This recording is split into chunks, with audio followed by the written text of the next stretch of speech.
The session of the Economy and Development Select Committee. Before we go into the agenda item or the agendas as set out, if we do a brief round of introductions, so we, particularly for us councillors, so we know the officers here who are going to present to us this morning. So my name is Councillor Paul Pavia and I'm the chair of this committee. Hazel Eilert, Scrutiny Manager. Rachel Lewis, Planning Policy Manager. Amy Longford, Heritage Manager in Development Management. Matthew Lewis, Green Infrastructure and Countryside Manager in Monlife. Rachel Rogers, Museums Manager, Monlife. Councillor David Davey, St Kim's, Mark Ward, Chepstow, member of this committee. Richard Roden, member for Dixton with Osbast and Monmouth, and member of this committee. Alan Davis, member for Green Lane and Caldecott and the vice chair of the committee. Debbie Blackburn, member for the Trellick United area and a member of this committee. Jez Becker, member for St Mary's Ward, Chepstow. Good morning, everyone. Anne Webb, I'm observing this morning. Thank you. Good morning, Anne. You're very welcome to be with us. If we go into the agenda items, number one, apologies for absence. I think we've got two. So we got Councillor Feakins and Councillor Evans have given their apologies. So item number two then, declarations of interest. And any declarations at this stage? No. Okay. If it comes to then obviously make that declaration public and fill in the pro forma then and hand it in to officers afterwards. So item number three then is the planning advice note, archaeology pre-decision scrutiny for the policy on identifying 3 new archaeological sensitive areas. So I don't know who's going to, Amy, you going to start? Yeah. Yeah, thanks, Amy. Yes, thank you very much. So just to clarify, the document is a planning advisory note and not a supplementary planning guidance like other documents that we've put forward in the past. The difference being is that a supplementary planning guidance document would explain a specific policy within the LDP. There isn't a specific policy on archaeology in the LDP, so we don't have a hook to hang a document off. This way, it is a planning advisory note, which is more of a generic document that explains our approach to managing archaeology within the development management process, which is a statutory requirement for us to have due regard to archaeology when making decisions on planning applications. It holds weight and will be considered part of any appeal, but slightly less weight than a supplementary planning guidance document would. So just to clarify that for you. So yes, essentially the document puts forward extensions to current archaeologically sensitive areas in Monmouth, Trellick and Abergavenny, and identifies a new archaeologically sensitive area in Tintern, which is probably a surprise to most of you that it wasn't an archaeologically sensitive area before.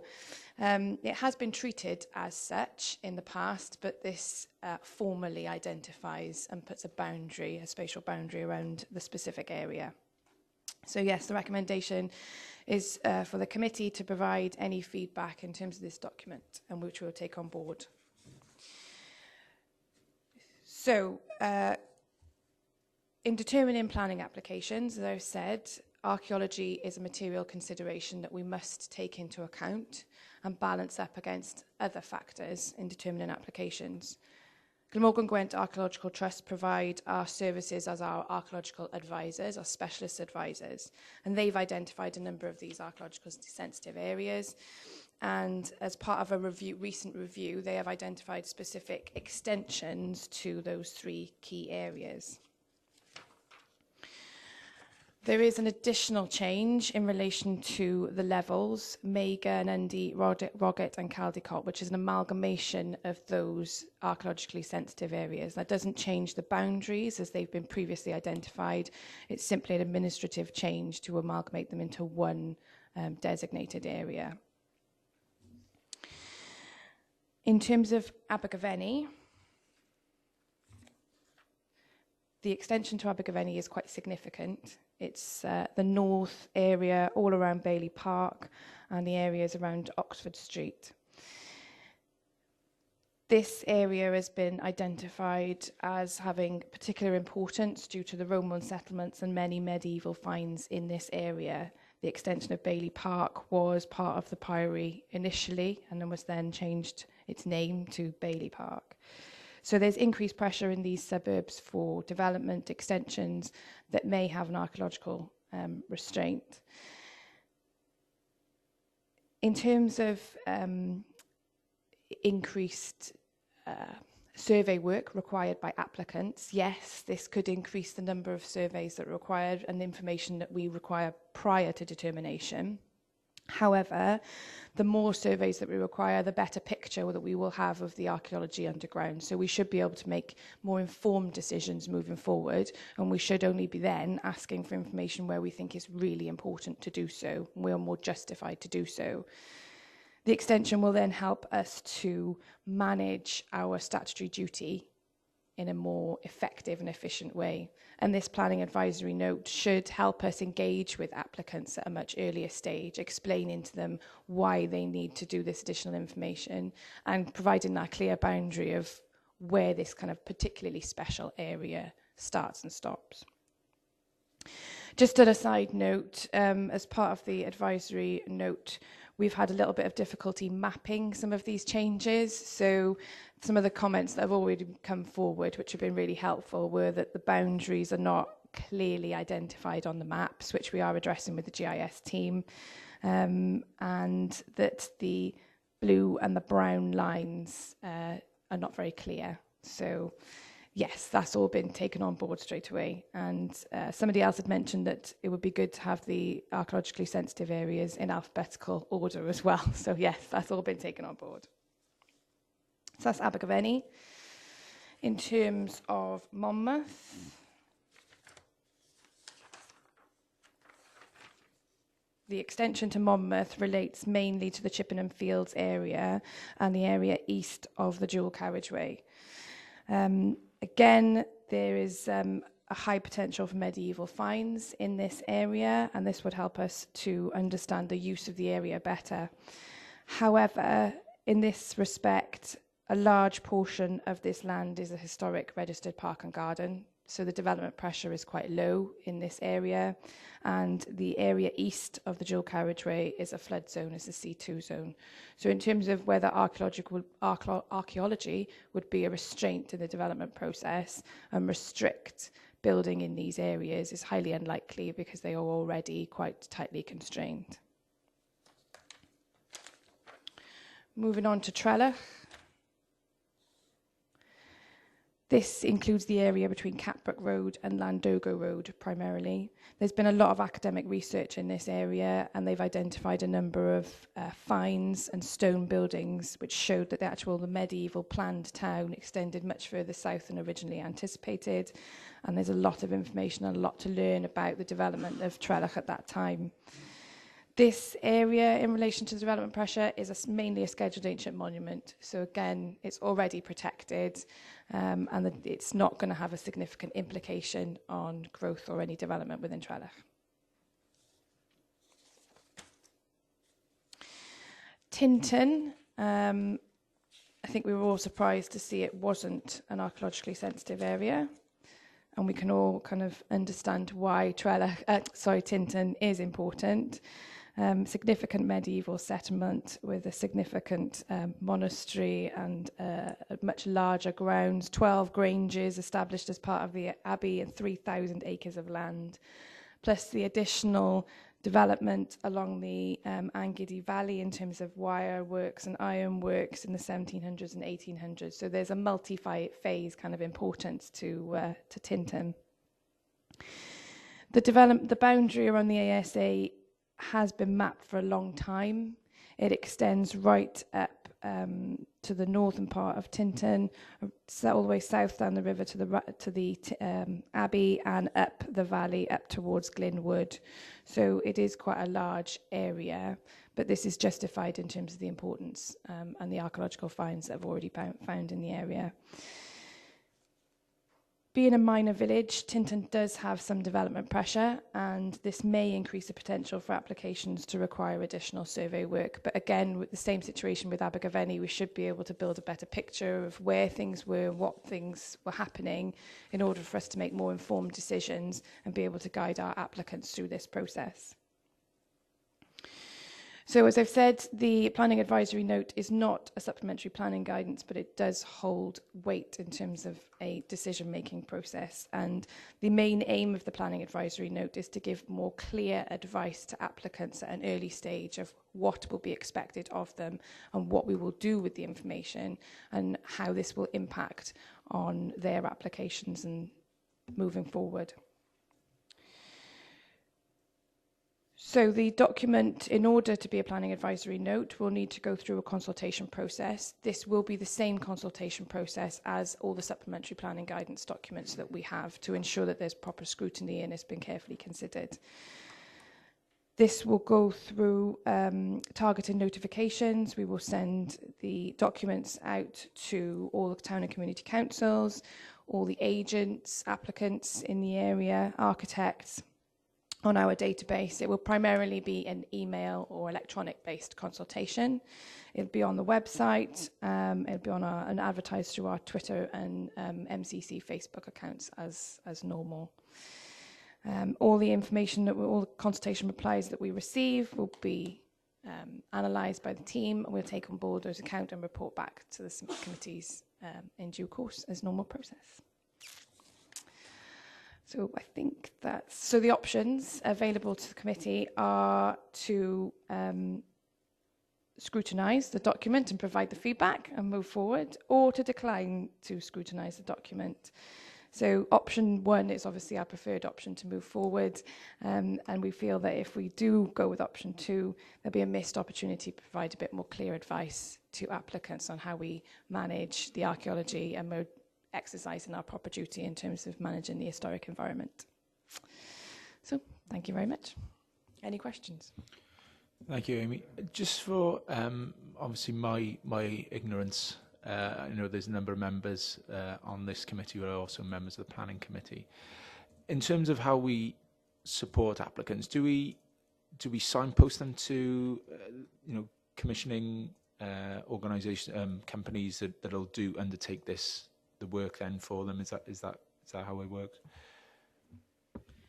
Yes, essentially through our pre-app process, we would be using these documents to identify the particularly important areas, signposting them to Glamorgan Gwent to get feedback and additional advice, free advice through Glamorgan Gwent.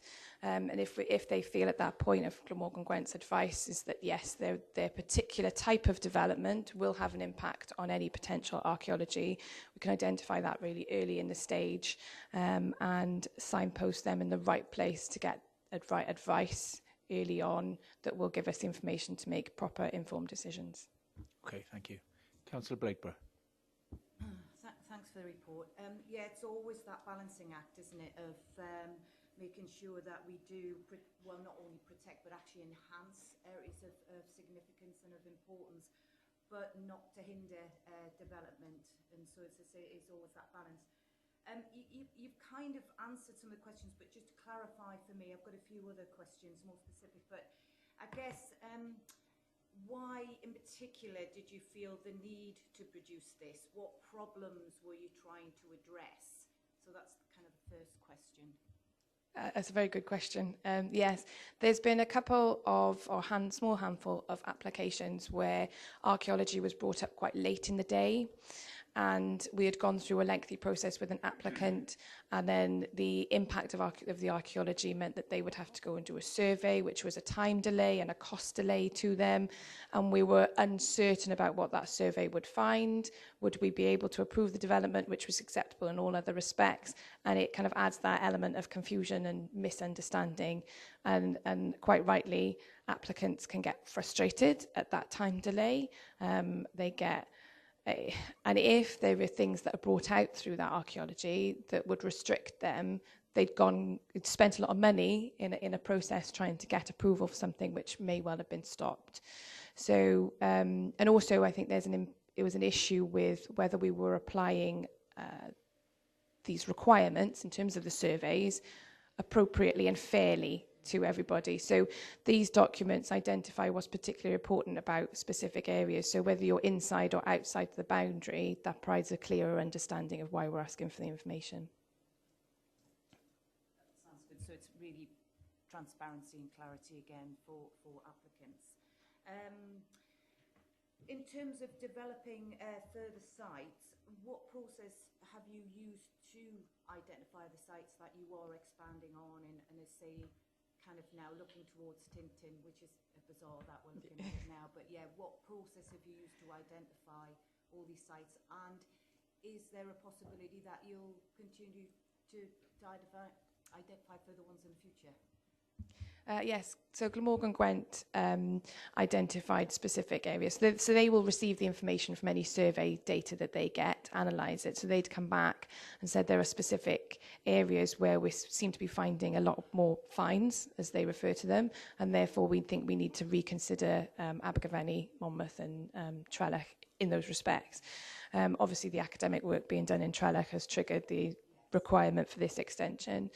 Yes, hopefully the information that we will be getting through the additional survey work where required will then inform these decisions, and we'll be able to review these areas as well. And conversely, if the extensions of the areas are actually not bringing up any information through any of the survey work, then we would need to go back and reconsider whether those boundaries are in the right place. But at least we'd have the evidence and the understanding in order to make those informed decisions. In terms of the consultation, you included the community councils, obviously. Yes, yeah. Okay, thank you. Councillor Davis. Yes, thank you, Chair. I wanted to go back to Tintin, actually, because I'm fascinated. I'm reading all the history that you've provided about Tintin, and it just seems astonishing to me that it actually wasn't on the list originally. So is that as the fact that it is now prompted by discoveries, or is it just the fact that somebody thought, hang on, we've missed Tintin out here? You know, because it seems astounding, really, doesn't it, that it wasn't on there in the first place. Yeah. So it was an oversight that it wasn't actually... I think so. It's always, through the development management process, it's always been treated as such. And I was surprised to see that it wasn't actually on the list. So in terms of how we've been managing those processes, this kind of is a slightly academic thing, really. But yes, it's a mistake, I would say. Yes, that we're seeking to rectify. Thank you. Okay. Councillor Roden, I know you wanted to explore the Monmouth element of this. Thank you, Chair. We just heard a little bit about how the sites are identified, and I'm curious that in Monmouth we have an area down by the river which is not suitable for development being included.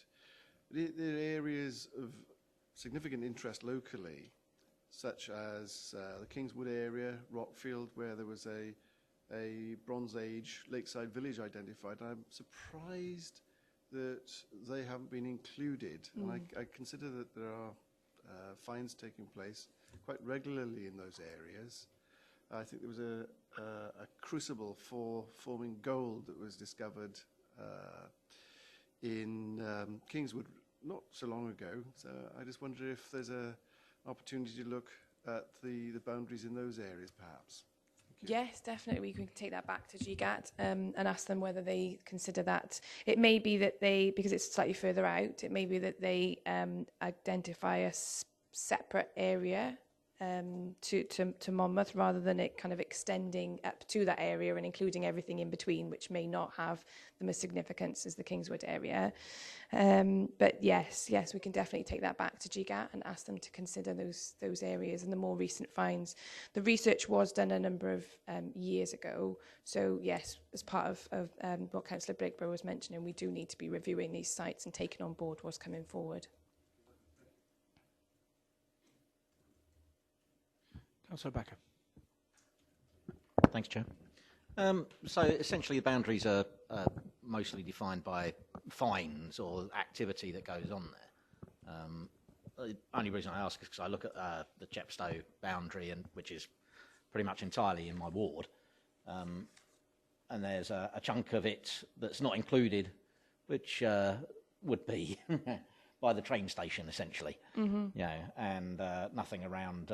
Obviously, the maybe site is not within archaeological sensitivity, but I would have thought we probably found some stuff there during that process. So, I mean, you say that the information that it's based on is not necessarily particularly current, or well, it's a build up over time of what has been found. So I suppose if they found Roman remains in the 60s, they still know that it was part of a Roman town. So, but I think we're learning all of the time about what we're finding. So yes, again, as part of the reviews, we should be taking back what we find in Fairfield maybe when they start on site, and in around the Chepstow train station area. I think we always need to be reviewing these boundaries, whether they should be increased or decreased based on what our learning is. it is an odd one because it sort of encompasses the port wall coming down, but then there's a chunk taken out. Like the only archaeology that can be found is around the port wall. Yeah, it's lazy archaeology, isn't it? You can see it. Yeah. But yeah, okay. Well, I mean, it's good to know roughly why they're in that place. Yeah. Thank you, Councillor Becker. Councillor Divey. Thank you, Chairman.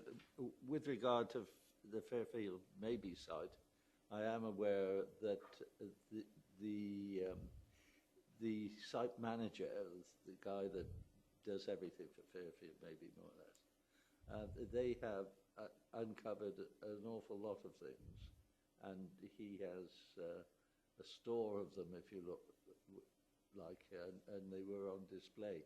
Were you aware that he was doing a sort of curator role, really to try and preserve the history of what was happening in Fairfield? And the other question is, going up through the valley, I wonder what you are doing with regard to some of the villages in the valley. For instance, Brockware had a really big shipbuilding industry in Brockware, as indeed did Redbrook. But Redbrook is part in Monmouthshire and part in Gloucestershire, so that's a difficult one, and the majority is in Gloucestershire. But going up through the valley, there was an industry that grew because the waterway was really important, and they were building barges and that sort of thing, up to 260 tons at one stage. I mean, sizable pieces of kit. But I've not seen any work done on that sort of infrastructure between the settlements, if you like. And I think there is a lot there. You can walk along the river and you can find millstones in the river at all sorts of various places, which gives you an indication that something else must have been going on there. Those things don't float, do they, really? So I just wonder what we're doing in between. And I assume that Chepstow, I guess you think all that is to explore within Chepstow has done so. Is that right? So the two questions. First of all, in terms of the curator role in Fairfield maybe, prior to demolition, I had gone down and met with them, and they are doing a huge amount of work in terms of retaining the documents and the development of Fairfield maybe historically, and they're curating, but that is their personal information that they are managing, as far as I understand. He's connected with the universities and colleges to try and get it out there to the wider audience, which is great.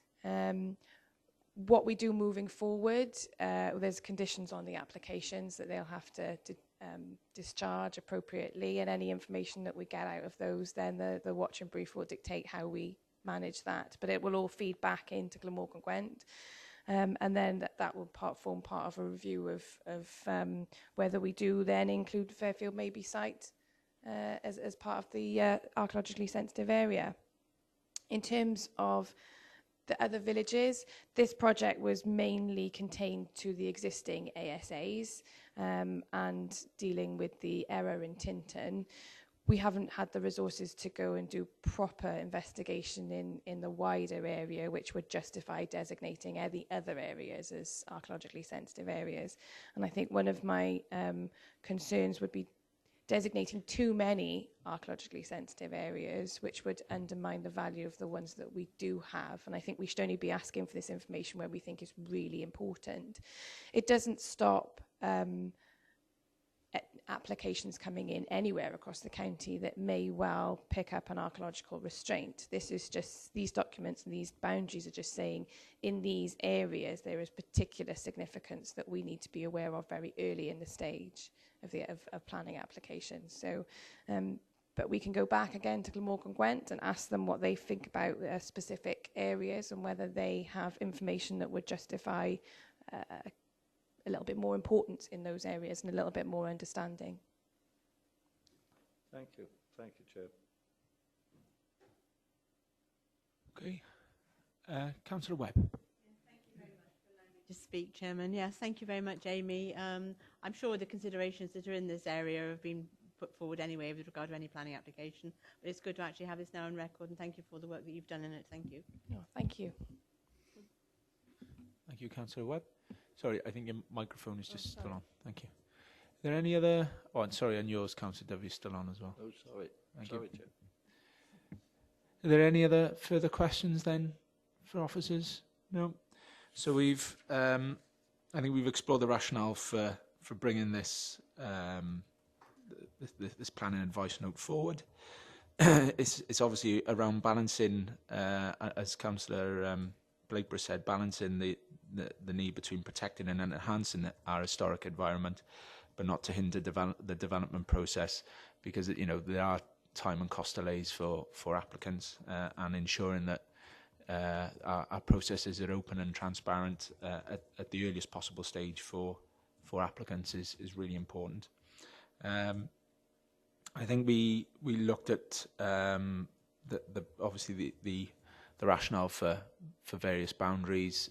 Monmouth, Chepstow, Councillor Dovey was also suggesting areas between the major settlements up through the Wye Valley, and that obviously is a resource intensive exercise to explore, and there has to be obviously really good rationale. But I think officers will take those feedback points back to the consultants who are obviously working with us on this.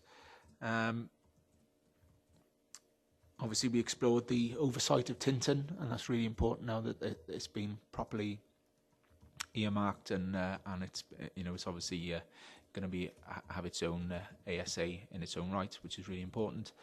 And I think that's all the areas we've covered. So I think we've done quite a bit in this session. So the recommendation then is to provide feedback on the planning advice note, and I think we've done that. Is everyone happy that we've done that to the best of our ability? Yeah. Okay. So just to thank officers.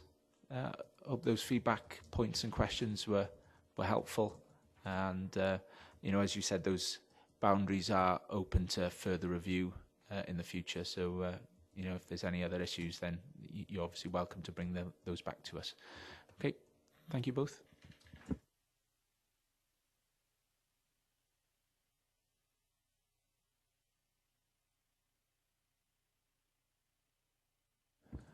Okay, then the next item on the agenda, item 4, is the museum's review, scrutiny of progress on delivering the museum's forward plan following the previous review, consideration of the remaining actions in the new context of modern life, including linked issues and actions with attractions and respective visitor experience, marketing, retail and events coordination.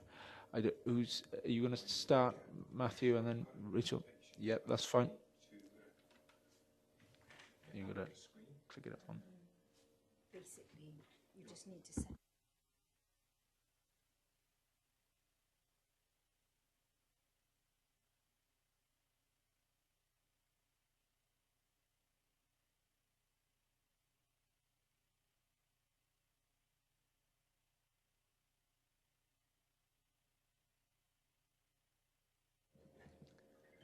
Good morning then. I'm going to run through the presentation, then Rachel and I are obviously both here to answer questions. So in terms of the purpose was set out in the report, we're obviously setting out a review of the progress in delivering the Museum Forward Plan and enabling you to scrutiny the remaining actions in the light of the establishment of Monlife. It's probably just a little bit worth saying a little bit in terms of that context. The Museums Service now forms part of a new Environment and Culture group, as you'll be aware from the previous report to Council. So that's grouped with countryside access, green infrastructure, destination management, learning and museum service, which explains why I'm sat in front of you.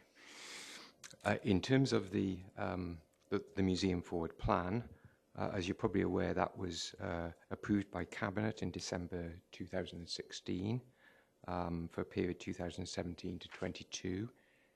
It was informed by the findings of the Amiens Cultural Services Review, which had been completed in June of 2015.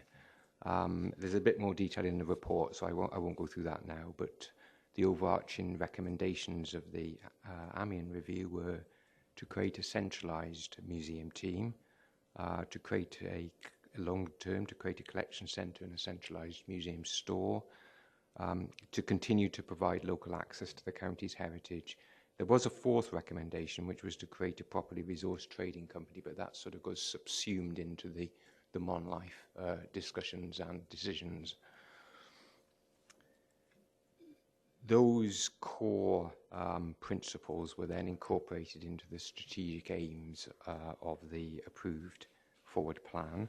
I won't read them through, but you can see there the two strategic aims.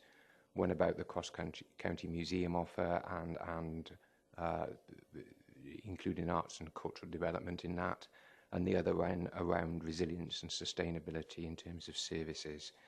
So we're obviously looking now in terms of progress in the context of both of those. So you probably had an opportunity to look at Appendix 2, which is attached to the report. I wasn't going to go through that in any great detail, but you'll see that many of the core actions have been addressed in the two and a bit years since the nearly 3 years since the decision. So a central team was established, a lot of work done on reaching new audiences and developing learning and arts activities. So we're now reviewing the remaining actions, as I said, in the context of the establishment of Monlife, but also in the context of discussions with National Lottery Heritage Fund, formerly Heritage Lottery Fund, and as I'll outline in a minute, our recent success in obtaining a grant from the National Lottery Heritage Fund. And we're also looking at it in terms of operating experience, and in particular also looking at where the synergy and operational links go across other parts of Monlife's establishment. And that includes obviously the attractions portfolio in Monlife, learning and business support. So we'd identified a number of strands for that discussion, which has been taking place, which were visitor experience, the retail opportunity, marketing and events coordination. So we'll come to those a little bit in a moment. In terms of the county-wide team, which was very much one of the core recommendations of the Amiens report, the 2017 museum restructure established a centralised team management structure, established consistent opening hours across all three museums, and also implemented lone working as part of a budget saving exercise at the time. So we're now looking to refine those roles in the light of operating experience over the last 2 years and also staff feedback. We've had 2 staff meetings with more planned. Our proposals are going to be around consolidating the central team and administrative functions and helping to build operational resilience across both Monlife's museums and attractions. I'm not planning to go into any detail of those staffing changes at the moment because they're still the subject of staff consultation, and they'll be the subject of an individual cabinet member report next month. In terms of the other core recommendation, which was very much around the collection and the collection storage, Our discussions with National Lottery Heritage Fund have identified that the starting point for consolidating those collections is collection review and rationalisation. I'm not going to pretend to be a museum expert here. There's museum experts set to my left. But you'll be aware that accredited museums, which we are, have to act within a sort of legal and ethical framework and have approved policies for developing their collections. And that's obviously about establishing long-term public trust as the museums as a suitable location to hold collections and be long-term guardians. I think appended to the report is a fairly complicated diagram that gives an indication of the scope of the review and rationalisation process, which follows national guidance and sort of best practice. A pilot rationalisation is underway around the relocation of the off-site Caldecott store, and just to give an indication, although it's careful, these figures can't be applied to the wider collection. That so far looked at just over 1,100 objects and recommended just over 400 for disposal. It's important to say that the off-site store is not representative of the wider collection, and so it doesn't follow that sort of proportion would apply to the rest of the collection.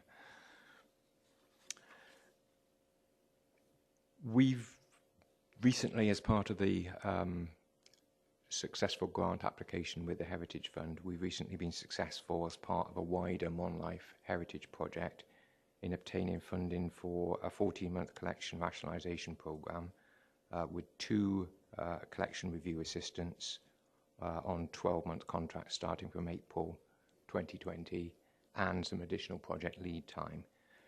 So although there's over 100,000 objects in the museum collection, we won't necessarily complete looking at all of those and reviewing all of them, but we should make significant progress, and that will result in a rationalisation, storage action and cataloguing action plan. In terms then of that process will inform the need for future storage requirements, which is obviously why the Lottery Fund are suggesting that that's where we need to start. It's a bit like clearing out the attic, isn't it? You wouldn't build an extension without necessarily clearing out the garage and the attic first. So the creation of a centralised store with public access and research, or potential for public access and research facilities, remains a core objective.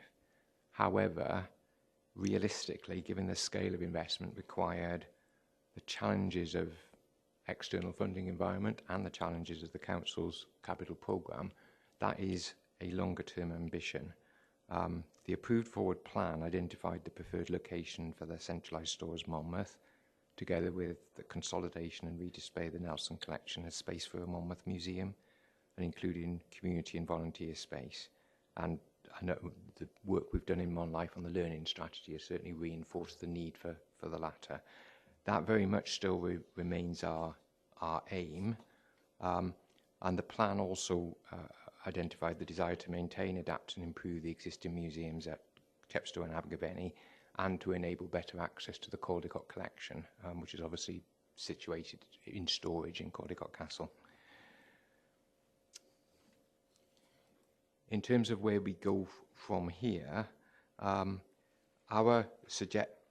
the forward plan at the moment effectively groups all of that together into one massive capital project.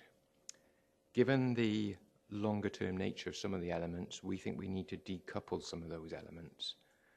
And so our revised priorities are set out in the report and on this slide. We still, so in effect, what we're saying is that there are opportunities to improve the visitor experience in advance of the centralised store delivery. So we think we need to do essentially 4 different things. We need to look at the options for the redisplay of the Nelson collection, which obviously remains our most nationally significant collection. The reprovision redisplay of Monmouth Museum that could tell the Monmouth stories in a better way than the current museum. Opportunities then to improve the visitor experience at Chepstow and Abergavenny museums within the current displays. space, i.e. with the collections still stored in those, and to enable better access to Caldecott collection. And then as phase 2, to look at the options still in Monmouth, we still think that's the right location for a centralised store with the potential for public access and research facilities. And then, in time, that would create additional space within the existing buildings in Abergavenny and Chepstow, because we wouldn't need to keep the local storage, and that would provide further opportunities for utilising that space. So our proposal, and the core really of where we're coming from the review now, is that we need to undertake a comprehensive feasibility study to look at all of those options. Now, that feasibility study will test that phasing. We may not have got it quite right. And also set out, obviously, critically outlined costs, because in order to take this forward in terms to think about what future investment, external funding, et cetera, is required, we need to move on from just having this big aspiration into being able to break it down into a series of individual options and costs. So our next stage is, if you feel that that's the right way forward, is to look at the detailed scope of that study, and then obviously find funding to carry that feasibility study out, because that in itself is going to require external funding. So I think that's very much, when we come to recommendations, that's sort of one of our core recommendations.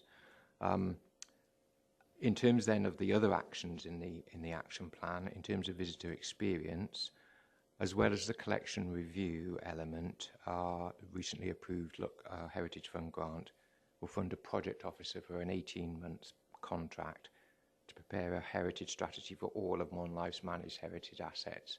So that's not just buildings, it's museums, attractions, collections, our heritage countryside sites. We've just talked about the Angiddy Valley. Obviously, we've got 2 important sites there, Clydach Ironworks and the west of the county, and also that wider story that we're telling across the wider landscape in terms of interpretation and heritage as well. So this project includes an assessment of those assets, what our existing potential audiences are, opportunities to improve interpretation, and I think we've talked around this before in discussing Monlife, how we might tell those Monmouthshire stories in a more joined up way across all of those assets, and how that would help support our destination management aspirations as well. I probably need to stress that this funding is about to support us improving our understanding, our expertise and our forward planning. It's not doing funding, it's thinking funding. And it also will include quite a considerable staff and volunteer training programme, because we've identified, I think again we've discussed this before, that one of the issues is that with movement of staff do not necessarily have the depth of knowledge around the sites that they're currently managing that helps them explain their heritage value to visitors. So in terms of museums, they'll contribute into that process, and we see the collection review element going very much alongside that in terms of using the collection perhaps in different ways to help tell those Monmouthshire stories. So it's in total, that's a 21 months project. We're just waiting for permission to start now. In terms of some of the other sort of visitor experience, we're going to look at the retail offer across museums and attractions as a single project. Sorry, I've just jumped forward a slide. We're going to develop the marketing under the Monlife Heritage brand, which will be supported by the new Monlife website and the existing Visit Monmouthshire website. And we're also looking in terms of a more coordinated approach to events coordination, which the museums obviously form part of. We are also going to look at public opening times. The 2017 review established consistent public opening times across all of the museums. And you may be aware that in May of this year, we had an individual cabinet member report approving an interim reduction in opening hours to close on one day a week, currently a Wednesday, which we were doing in a slightly inconsistent way across summer and winter across the sites. Our proposal is that we carry on with one weekday closing.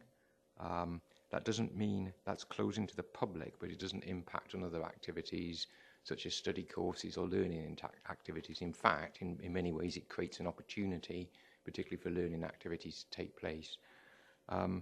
It also provides an opportunity for staff to work collaboratively and on things like collection review and delivering project outcomes, and it's one of the things that's come up in our discussions with staff. We're going now giving further consideration as to whether there should also be a period of public closure during the winter. So that's perhaps something we can talk about in a moment. But again, that wouldn't stop pre-booked groups, learning activities or similar, but would allow some space in order to start to carry out these improvement activities and address some of the issues that staff have identified around potential isolation, which the lone working model potentially delivers for staff. So that's in terms of visitor experience. In terms of engagement, I won't go through any great detail, but I think some of you were present when we did that wider presentation on the museum service. In terms of learning strategy, that's very much something now that we're delivering across Monlife as a whole under the learning manager role. And so we had developed and had recently got approval to establish an additional learning post around a culture, heritage and environment learning service, which again will run across museums, attractions and countryside. In terms of volunteering, a lot of volunteering already going on in the museums, particularly around collection, and the collection review element of the grant gives an opportunity to increase that again. And again, we're looking at how we can link some of those volunteer pathways that we've got across Monlife and potentially link together things like the leadership pathways through sports development for younger people into other activities across Monlife. And the final area there is around the cultural and arts activity. Our plan is that the focus for those developing those activities in Monlife will be within the museum service. I think we're almost certainly looking to potentially rename that in terms of museum and arts, in terms of a sort of wider cultural offer. And I think that's more or less where we are. So in terms of where we're proposing the way forward, we'll refine the forward plan, noting the progress and setting out the remaining actions. We'll do that within Monlife's new delivery plan framework so that it's consistent. We'll look to define the detailed scope and cost of a proposed feasibility study and seek funding, which may be external, or we may need to ask internally for an element of that. And we'll present that revised plan and the need for a full feasibility study to Cabinet for approval. And we, as I say, are separately looking at the staffing proposals. And we'll also now in the position where we'll commence the Monlife Heritage Strategy project, which sort of sits alongside this as soon as we get the permission to start. So that's the presentation, and we'll be happy to take any questions. Okay, thank you, Matthew. Councillor Davison to start. Hi, Matthew. My first question is, it's a long time since Amiens did their study, and I suppose my first question is, why is it taking so long for us to get to this stage? The second question, I've got quite a few questions actually, so I'll ask them later on, but the second question is, you say many of the core actions in the plan have been addressed. Well, what are the ones that haven't been addressed? I think perhaps the committee would be interested in those. And were there any recommendations in the Amiens report that weren't actually taken forward?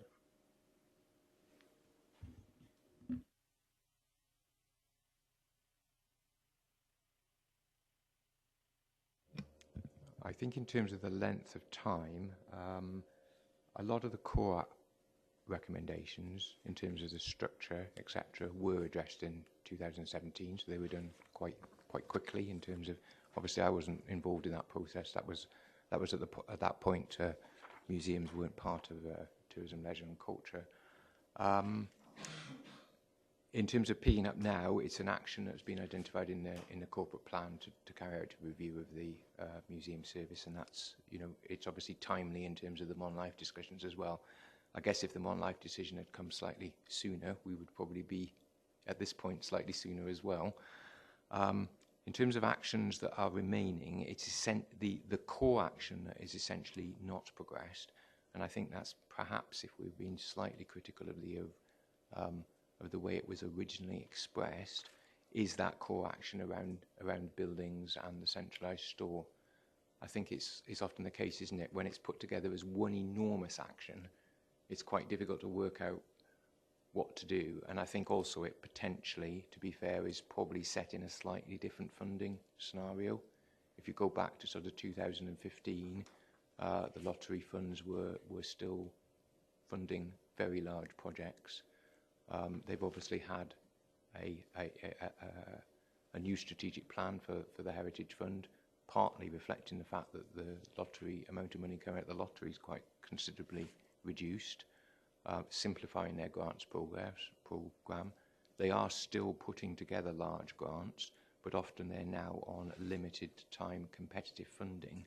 And I think that's one of the reasons why we now think we need to break this project down into doable bits that we may not have the money to do at the moment, but as has happened now in terms of landscape, a window's just opened for 12 weeks to put in multi-million-pound projects. We actually need to get so that we've got some projects that we can take off the shelf and say, this is something that we've thought of earlier.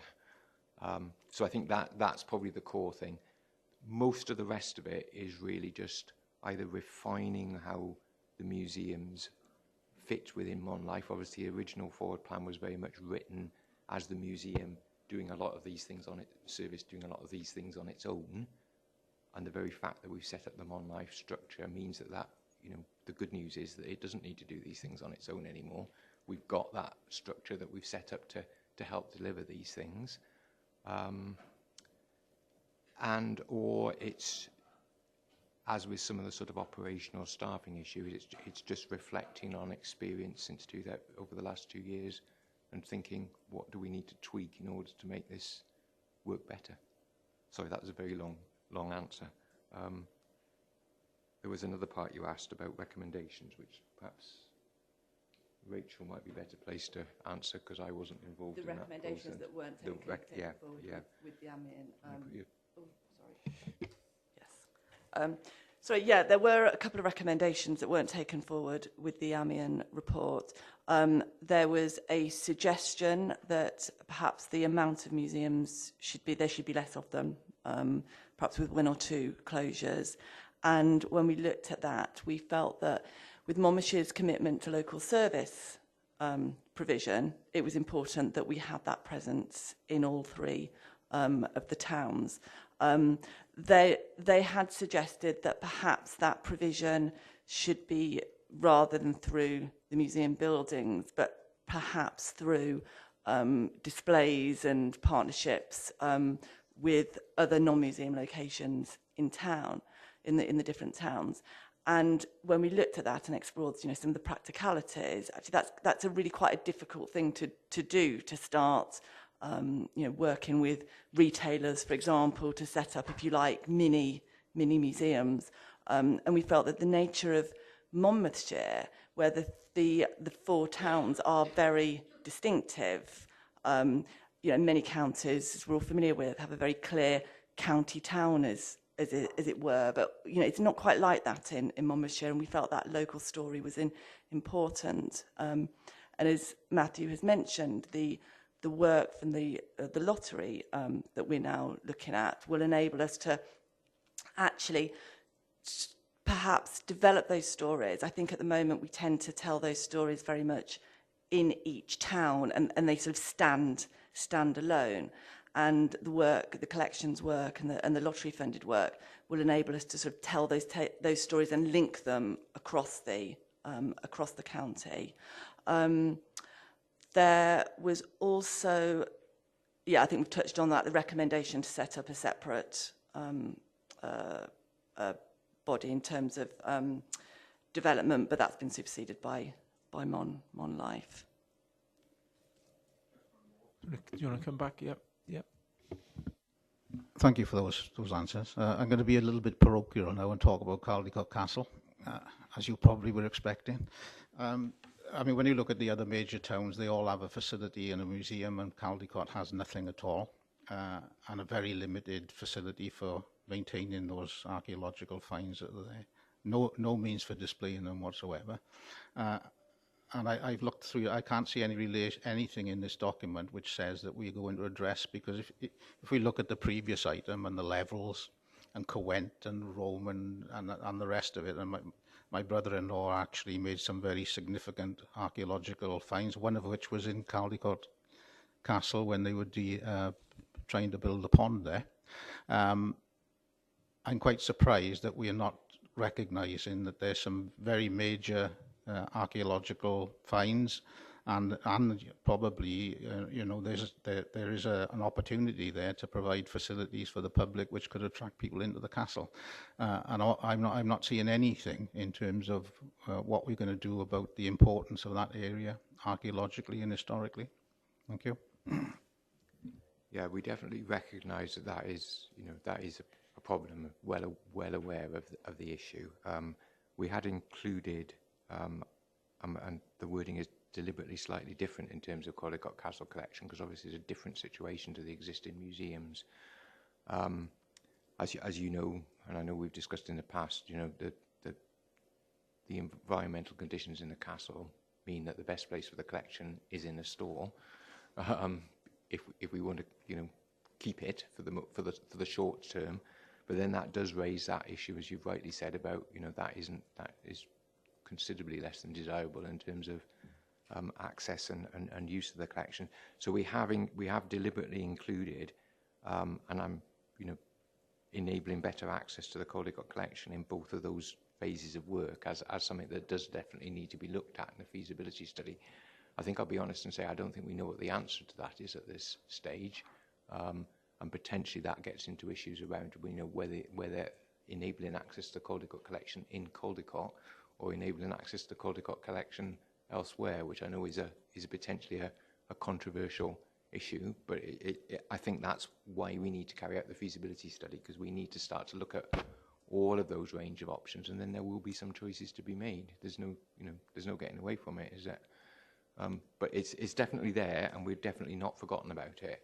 It's slightly different in terms of operationally, because obviously in terms of this review is operationally looking at the operations that are under Rachel's management, which doesn't include the castle, but obviously the principle behind Mon Life is that we look across everything together. So it's definitely not forgotten, but also I'll be honest and say we don't have a clear answer to the question at this stage. I just say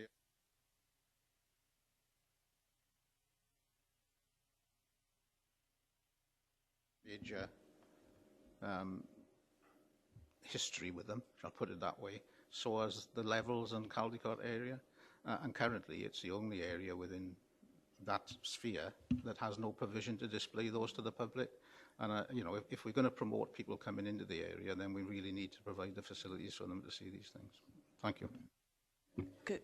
Sorry, can I just add something to that? I think, as we touched on in my last response, one of the things that we can get away from, or perhaps improve as a result of the lottery work, is that ability when there aren't very clear locations in a town. It's very easy to tell the story of Abergavenny, Chepstow, Monmouth, because there's a building there, and actually by doing this work, we start to see those stories that are in those places, as you say, elsewhere where there isn't a physical space to go to, and how we tell these stories. That will really improve that. Okay, Councillor Blakeborough. Thanks. Before my questions, I just really want to say that it's really commendable that we are trying to keep museums open, because I know in other authorities, because of the lack of money, and they consider them not priority, they're actually closing them down. So this report is a review really of the delivery of this strategy, and we're 2 years in, and there's definitely clear lists of actions which really are outputs, and obviously my question is, so what? So it's the outcomes, the measurable outcomes. What difference is this making? Because we need to measure that and say we're making a measurable difference, otherwise it won't become priority anymore. And again, it goes back to a question I asked in the first report. What was the reason for the strategy? What were the problems? What we were trying to address there? And I guess we are looking at, is it to generate money? Is it to make savings? In the strategy we have, we want to create a sense of pride and community identity. How do you know if you've done that? How do you measure that? So do you know where I'm coming from? So it's more getting down to the detail, because I really want to keep this and to keep it going. In order to invest money and time, it needs to show that it's benefiting Monmouthshire as a whole. I think they're all very valid points, and they're obviously things we've discussed around Mon Life more widely. They are essentially the rationale and the case that we put to Heritage Fund in order to get the grant that we've just achieved, because essentially that is what that is about. It's about us, we're going to set up as part of it a consultative panel trying to find non-users as well as users. We'll be using some mentoring support from a lottery fund mentor is cost into it as well, as is a trip to Derby, isn't it? Derby Museum who've done some really good work on looking at outcomes as well. We just talked to colleagues in Bristol Museum as well that also looked at how they deliver outcomes. So essentially the strategy and where we're going with this in terms of putting it into the Mon Life delivery and the outcome framework is about being clear about what you've just said, that what is the case for future investment. Because essentially we applied under the old Resilient Heritage Grant, HLF grant scheme, which we were unsuccessful the first time, but encouraged to reapply, which is where we've been successful now. That grant is about us being clearer and developing our organisational strategy so that we can then use what comes out of it as the basis for future funding. So that's in a sense part of the reason why I'm saying that things like the collection store are potentially a little bit longer term, because we will have needed to have completed that exercise before we'll be really in a position to go and ask for really substantial sums of money for external funders. But we also don't want to be saying that we're not going to do anything to improve the visitor experience until we get to that stage, which is why we're suggesting that we sort of need to decouple slightly the longer term project from shorter term improvements. It's difficult, isn't it? Because normally when you put a strategy together, it's like going on a journey. You need to know where you're going first, and then you kind of know what you need and how many miles you're going to do, how much petrol you need, all that kind of thing before you get to the destiny. And I'm a little concerned that we've started out on a road trip, but we don't really know where our destiny is at the moment. It's that concrete. And I guess I'd like to ask the question now and hope you have some sort of answer is, what is the added value you give Monmouthshire? And give me an example of how you do measure this sense of pride and community identity.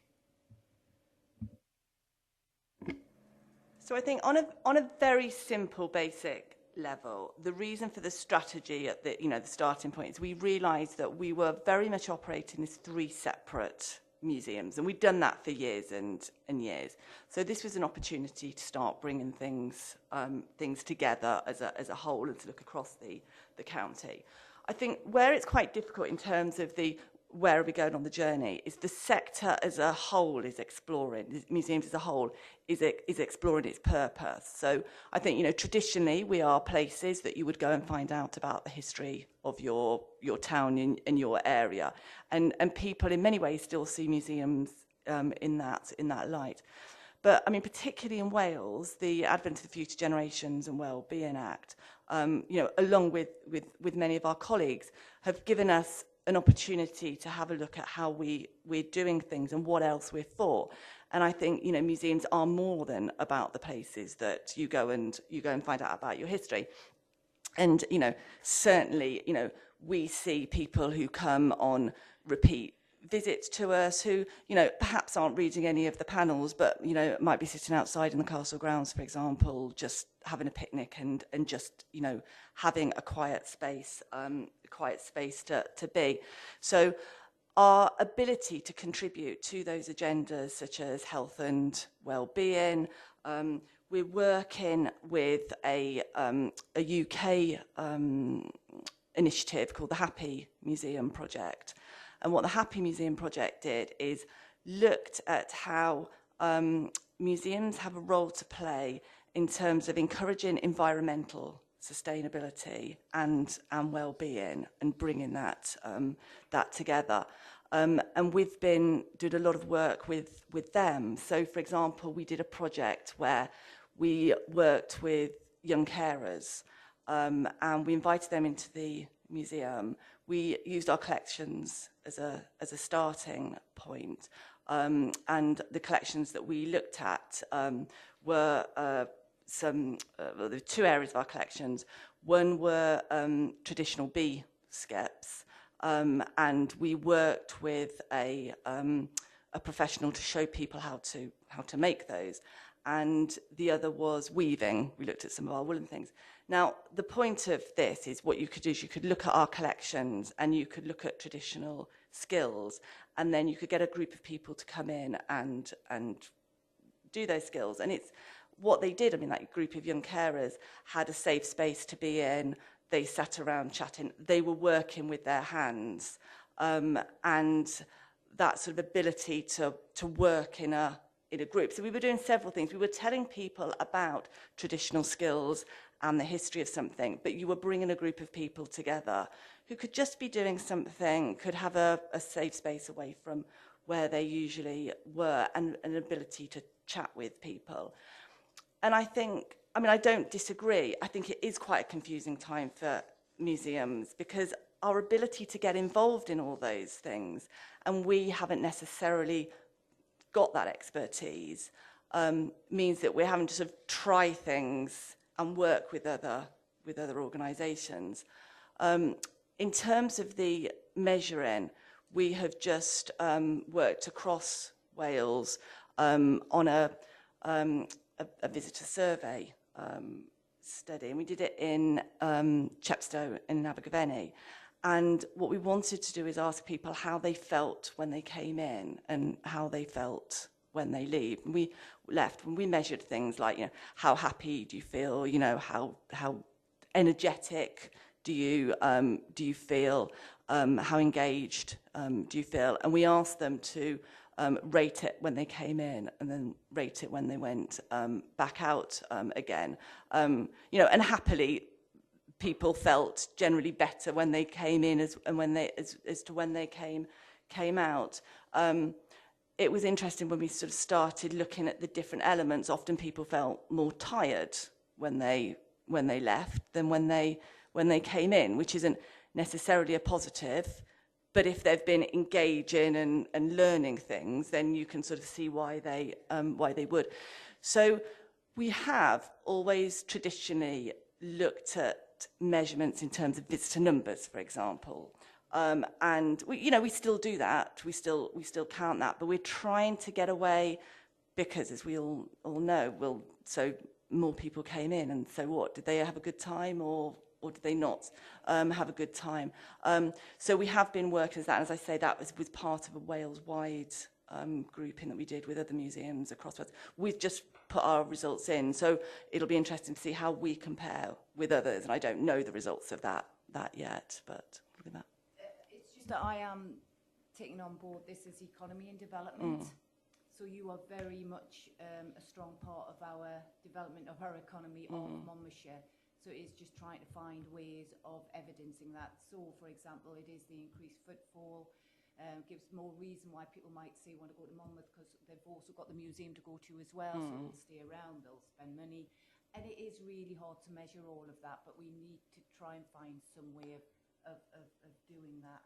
I mean, regarding the economy, one of the things that we have done every year for, I think, about the last 4 years now, is we've used the Association of Independent Museums has done an economic impact toolkit that we've followed each year to look at how many.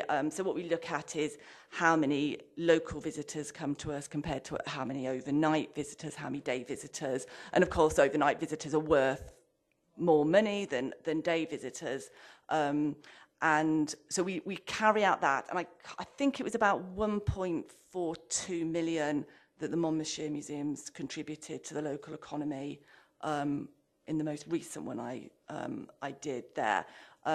We have seen a gradual increase each year with that, And we also do, there's a sort of secondary calculation with that about how much we put in terms of increasing the jobs, you know, and putting into the local economy like that. So that's something that we follow. As I say, that was devised by a UK, AIM is a UK body. So we include that as well. And I do that calculation every year to see where we are with that. Sorry, Chair, one last question. And as I was reading through it, there's a lot of centralising, coordinating, streamlining. And again, it's kind of a hard measurement. With doing all that, did you actually make any savings?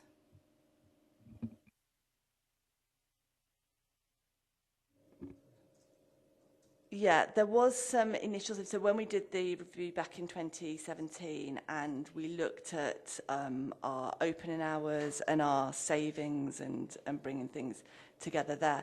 So there were some savings made, and I mean, this is one of the reasons why there is lone working at sites, and that was, you know, that was the difficult decision, and I think we all saw that as a difficult decision. You know, that balance between lone working and being open to the public at all. And that lone working really sort of necessitated the need for us to be working across the services and to keep those links. As I say, we tended to work very much as separate museums. Having people working on their own means that we've increased the communication between the three sites, so they can talk to each other, and they've developed those relationships. I know it sounds silly, but often, you know, the Monmouth custodians weren't particularly chatting to the Chepstow ones at the Abergavenny, so we've developed those links. It's by no means perfect. We have also tried as well within those of us that are not front of house but in the officer team to look at how we locate ourselves and how we work. So again, rather than working in our separate places, all coming together. That in itself, it does have these difficulties in terms of saving money, because once we start moving around to go to the different sites in a county like Monmouthshire, that has an impact as well. So, you know, I'm not pretending it's not without its without its difficulties to achieve that. And, you know, obviously working within the funding envelope we've got is the challenge, and we're trying to do it by, you know, retaining as much public access as we can. If I could just add, it's just worth being clear that there were substantial revenue savings in the 2017 restructure. This is not why we're doing this restructure now. We're not looking to take any other savings out. We're just looking to operate more effectively, the most effectively that we can within the budget that we've currently got. And in fact, in some areas, like improving the retail offer across, managing that so that all the shops across the attractions and the museums are managed as a single opportunity. We obviously see the longer term opportunity in order to increase income. So we're really trying to be as effective as we can, but also critically, which sort of comes back to Councillor Davis's question about progress, create the space so that we can actually start to do some of these improvement actions. Because one of the downsides of lone working is, as you can imagine, that doesn't really create the space to do anything other than just open and close. And so hence some of the things that we're looking at in terms of just finessing what the staffing structure is like, so that we can, for example, bring together some of the administrative functions in a more effective way. It's not driven by savings. It's driven by a desire to get on and deliver the improvement actions that we know are identified, and which you've rightly said in some cases have not really been progressed. Some have, but some haven't. Okay, I've got Councillor Dovey, and then Councillor Webb, and then Councillor Davis. Thank you, Chair. We've been pondering the success or otherwise of the towns within the county, and I acknowledge the issues that there are with Caldecott Castle, and perhaps its relevance and why it's there. But if you think about it in a wider sense, you could perhaps, instead of focusing narrowly on the castle and whatnot in Caldecott, you could focus on that area as a strategic area. Just up the road, a little while before Caldecott Castle was built, we had this strange race called Romans living in our country. And just up the road is the city that they created, and they ruled the whole of the UK, the whole of England, Great Britain, whatever you want to call it, from that location. And if the Romans never went anywhere where there wasn't water and where there wasn't the ability to grow crops and that sort of thing. Well, if you look at that area and the agriculture that there is around there now, there is a huge story to be told for that area. And you could encourage people who are in Caldecott Castle to visit the Roman city and vice versa, and explain a bit more about the county. So it would be perhaps a different offering to what is being offered in the rest of the county. So I actually think, in many ways, Caldecott and what's the name? Penhow, isn't it? That's right. Penhow have got an entirely different story, but a very, very important story to tell, because the Roman city was there before the Tower of London, which we think is one of the most ancient things that there is in the country. So I've heard all of the more technical things, but I thought I would set my brain again to the task of thinking what we could do to make Caldecott a really destination to go to. And I must say, I think the National Trust, or whoever they are doing no favours for that city up there. But it could be marketed and made much more attractive. There isn't a centre where people could go and see what the place would be like in Roman times, with the Celts there and whatnot. There's a great story to be told for the whole area, and I would think that is something that we should be thinking about, and getting our local historians to commit to that, because that would be an economic centre for us, as I see it. I hope I haven't wasted your time, Chair. No, I think what that highlights is the two areas really the museums can focus on. The difficulty in Caldecott is where do you put the stuff so that it's protected and people can come and see it. But the alternative, or an additional, or something else, is how do you move people around and tell them about the history of the different places? Because if you're not doing it through artifacts, then you don't have that problem of the roof and the building. So I think there's two areas, and as you rightly say, there's the opportunity to do that, as there is across the county. And that's one of the things that the lottery bid is looking at, not just the telling the stories in the buildings, but how do you tell the story across and in the landscape as well, and in those places that don't have a visitor attraction, for want of a better word, alongside it. And we're certainly not saying that we're doing this in isolation. We're definitely doing this in partnership with other providers, other site managers. The very fact that we talked about the levels. We're part of the Living Levels partnership that is producing oral history and other outputs, which it's very much got to be about painting that wider picture. So although our sort of operational focus is on our managed assets, we are definitely not just sort of looking blinkered at that. We are looking at all of those partnership opportunities. No, but just to reassure you. To make a contribution.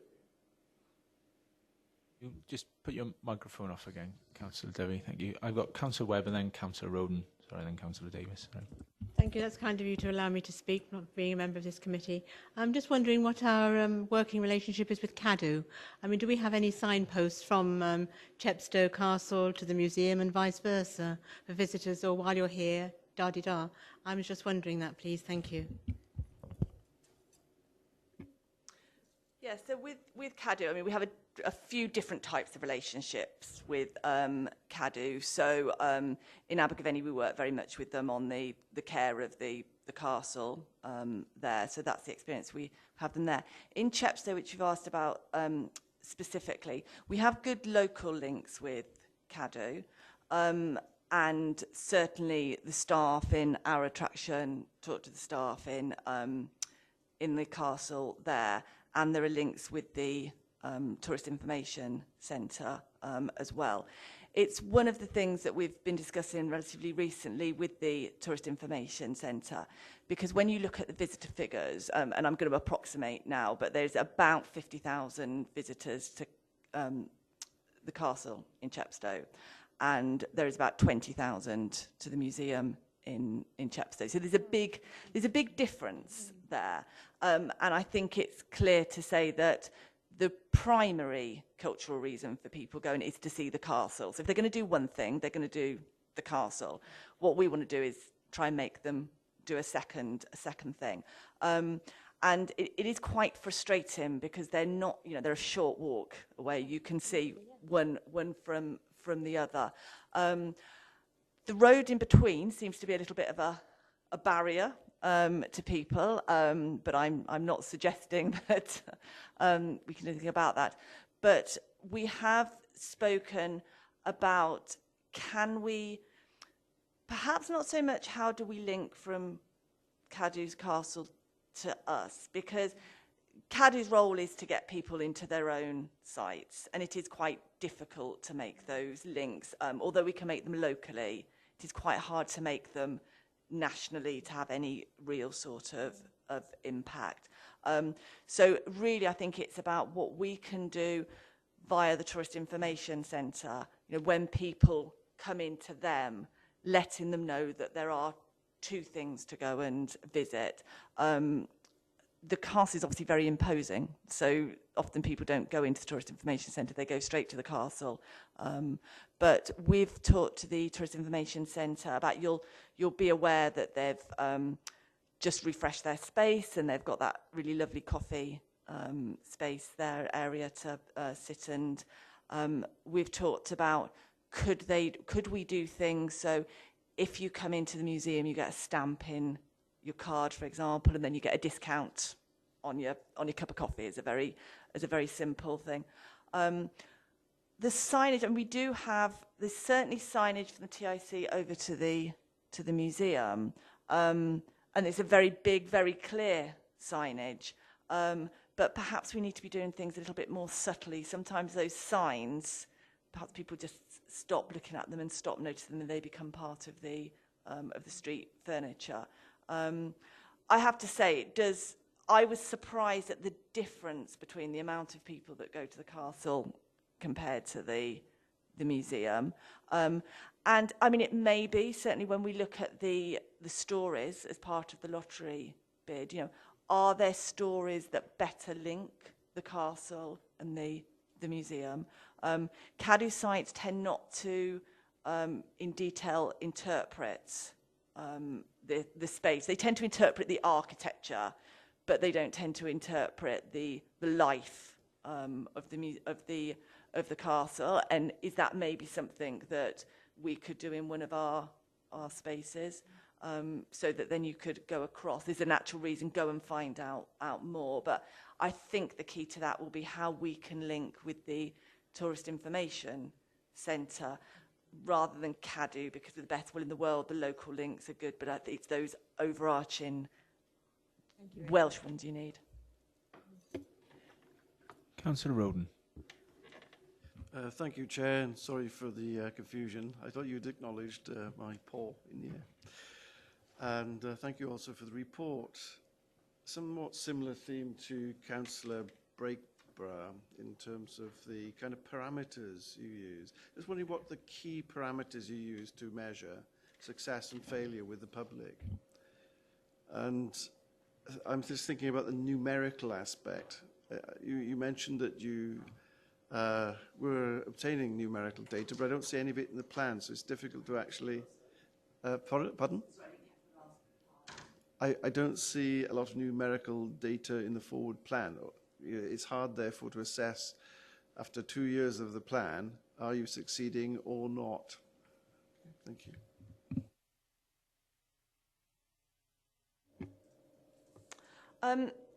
In terms of what we measure in terms of success with visitors, we're not great at that at the moment. As I say, we did this survey in the summer where we started looking at how people feel and their well-being and their activity and their happiness.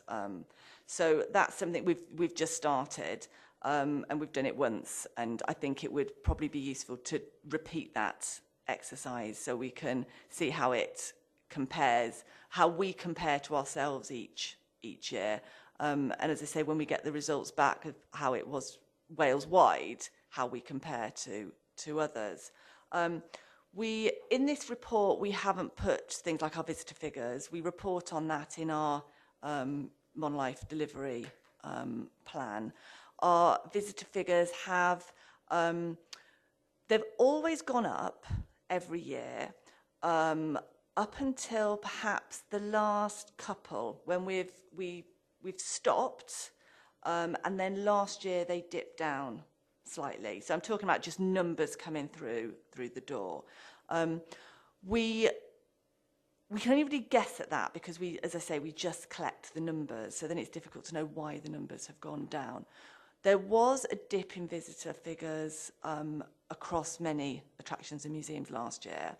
And there is a thought that that particularly hot summer might have had something to do with it because people were not coming into attractions like ours. But that's not based on any scientific findings there. I think what we've tried to concentrate in our in this plan that we've brought to you today is the activities and what have we completed them or have we not. What we are trying to look at is the opportunities with our learning manager on how we can measure the difference it's making to people. That's hard to measure when you're talking about a visitor just coming from the day they arrive, they look round, they go again.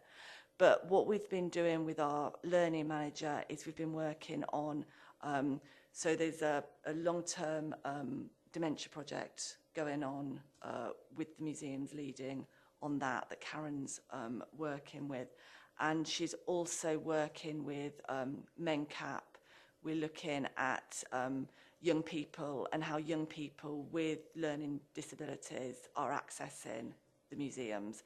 So those are two projects that I'm sorry, I can't kind of give you results and figures from those at the moment, but they're examples of two projects where we'll be able to see two different audiences and the impact that we're having on them and what their views were at the beginning and then how that's working throughout. So I think that's what we need to do in order to really see the impact on people who work more individually with groups rather than trying to manage, rather than trying to measure the overall visitor, the general visitor, as it were. So you're measuring visitor numbers and they're being reported elsewhere. What about the financial return in the shops that you have? Is that also reported elsewhere? Yes, yeah, that's also reported. And that's what, in the report, I referred to setting out the new version of the forward plan in the Mon-Life delivery plan format, and that was deliberate in order to say that it needs to all be in one place. So I've just quickly sort of written down here, just off the top of my head, some of the things that are in the sort of Mon-Life performance framework about volunteer hours, visitor figures, measures of impacts, numbers of learning activities, retail performance, etc., etc. So all of those things, we're just in the process now of taking what was, if you like, separate forward plans, put this into, so there is a museum service delivery plan, which will be in the same standard format as all of the delivery plans from Mon-Life activities, and has a reference at the back of it to those indicators that you've already looked at in terms of the performance and evaluation framework, and also has the risks and whatever, so that everything is lined up. In fact, we've got a team meeting tomorrow across all the teams to talk about how we are get to that point. So obviously, you know, again, it's probably a slight product of the uncertainty and delay over the last year or so, but now we are starting to get to grips with it. So I think you're absolutely right that the original forward plan, it struck me as well,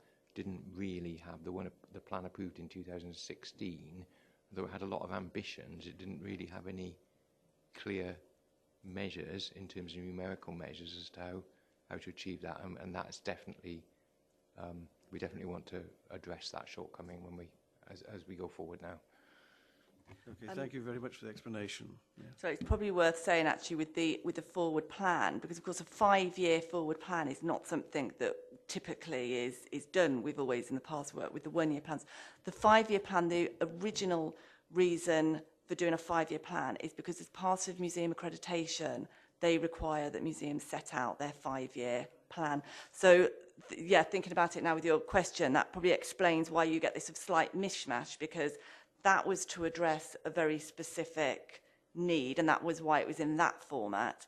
Running alongside, we'd got our 1-year plans that we did as part of MCC, and now with that we've also got the Mon Life ones, and this means you've got slightly different things than you might expect if we were starting it from scratch now, from this viewpoint as well. So as Matthew says, it's an opportunity to bring all those things together into one single format.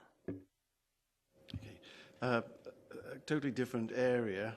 Why did you select Wednesday as the potential closing day? Thank you.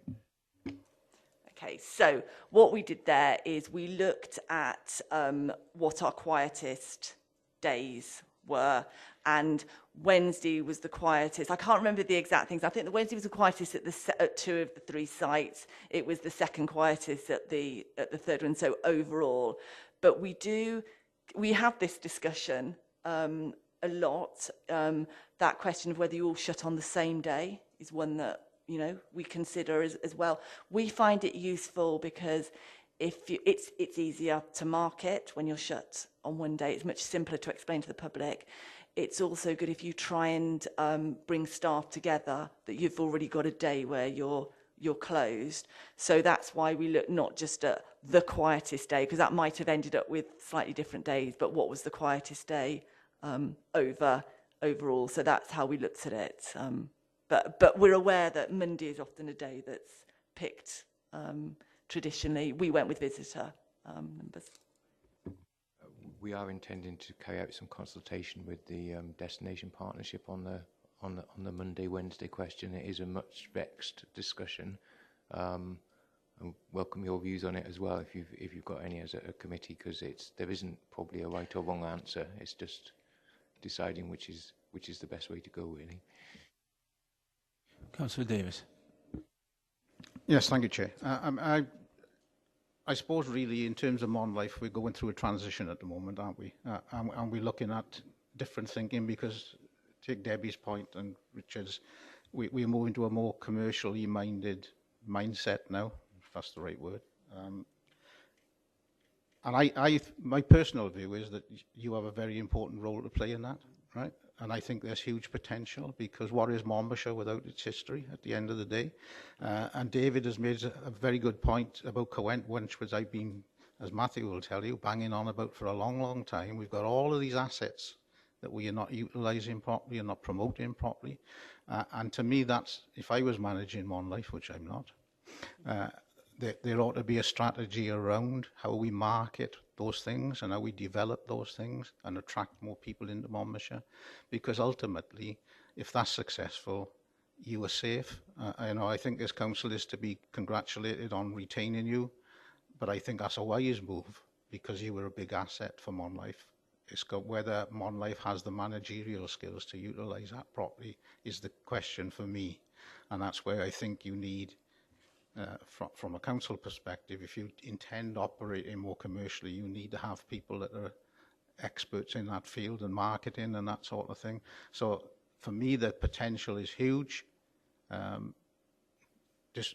disregarding your report, really. I'm talking about other things now, and I think those things are important that you've done, but it's more important that we start thinking as a Monlife team rather than a museums team or a leisure team or whatever.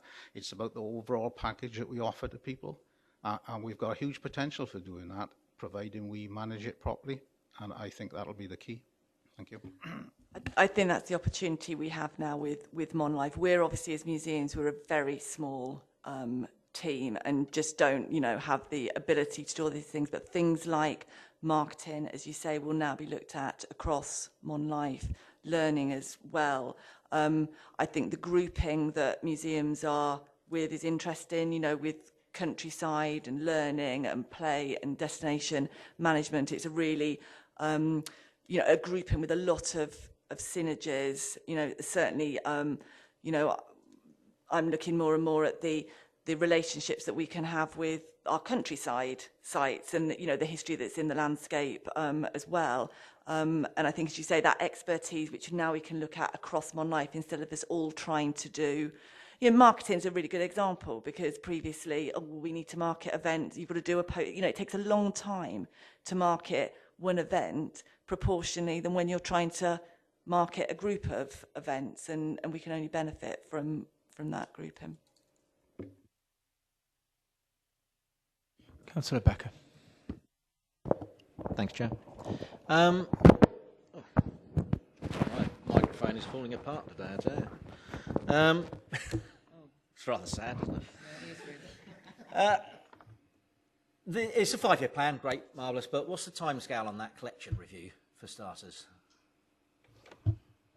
The timescale for the element that's being funded through the Heritage Fund is we hope to get permission to start within a couple of weeks. We hope to appoint the project officer so that they can start pretty much in the new year, so get the adverts out at the end of this month, beginning of next. We have a timeline to set the review assistants up, so they start in April next year, with 12-month contract for the 2 review collection assistants, and I think we've got 14 months support for project management for that, and then the whole project is wrapped up by July of not next year, but the year after, 2021. So there is actually a proper plan for all of that, which we have to stick to. So that's and that's a condition of the grant. So we've basically got to use the grant by July. So that element of it is very much planned down to week by week you detail. See why you would divorce the local changes possibly from the collection changes. Yeah. Because you would see some quicker movement. I was going to ask, you talk about the telling of stories, and I first off I'll say that I love Chepstow Museum because it's not just because it's in my ward, I love it. So think of me as a critical friend here. Yeah, you know what's coming next. But I get into a lot of conversations with people, visitors to the town, who see the museum as quite sort of dry and archaic. And, yes, it's about telling stories and it's about curating our collection. But is this centralisation of staff and experience going to help deliver any kind of innovative experience actually on site? If you've only got one person there and there's a prescriptive, here's what you're going to show in the museum, that doesn't necessarily sound like the gateway to a full and engaging experience, or for a great way to empower our staff on the ground. I know it's a bit of a nebulous concept, but you're saying there about one of the points is how we're going to do something innovative in these museums. Can you give us a bit of an idea of how that's going to work? So. I think we understand the question, and I think there's always a bit of a tension between telling that story locally, so that it's quirky and local, and making the links between sites and telling perhaps stories that exist across the wider county. And I think it's going to be horses for courses, because I think you can go, and there are some national bodies that have perhaps gone down that route and made all of their attractions very, very similar, and then perhaps decided that actually that wasn't such a good idea, because people have started to say, when you visited one, you visited them all. So that's definitely not our intention. I mean, realistically, in terms of resources, that's not going to be possible anyway, because we have to live with a lot of what we've already got. I think where we're trying to tell that story, I mean, Y-Tour room in Chepstow is something intend to open next year as part of the Gilpin anniversary. That obviously then is a story that does have a link that you can tell in the other sites in the Wye Valley as well, in terms of the picturesque movement and birth of tourism, etc. So I think it's going to be taking opportunities where they exist, adapting perhaps the core exhibition. I think realistically we're not going to have the money to do substantive changes to the exhibitions in each of the sites, but what we can do is sort of improve the context within which visitors see them, some of which is really quite simple stuff. We've just been looking at signage, for example, just making them all look a bit more consistent in terms of the welcome, the core information, what you can expect to see if you walk up to the door. I was going to mention the signage, because in particular yeah. in Chepstow, I've had visitors go in there and say, "Oh, would you like to look at an exhibition?" And they don't. What exhibition? They don't understand what they're looking at, really. Yeah, so, no, we definitely. I mean, but for me, it's also a level of our museums. Museums have changed in their nature and the way that they present themselves, and in their level of interactivity that they offer to visitors. And I think that I worry that we don't have the resources, obviously, to necessarily give a hugely interactive exhibit. But are we being a little bit too unambitious with trying to do something innovative in those spaces? I think what we've got a bit caught up with, probably all of the museums over the years, is we've been quite good at refreshing our temporary exhibition spaces. So we've done one every 3 months, 6 months, or whatever. And then you get a bit caught up into a little bit of a treadmill there of, you've done that one and now you're on to the next one, because we are a very small team.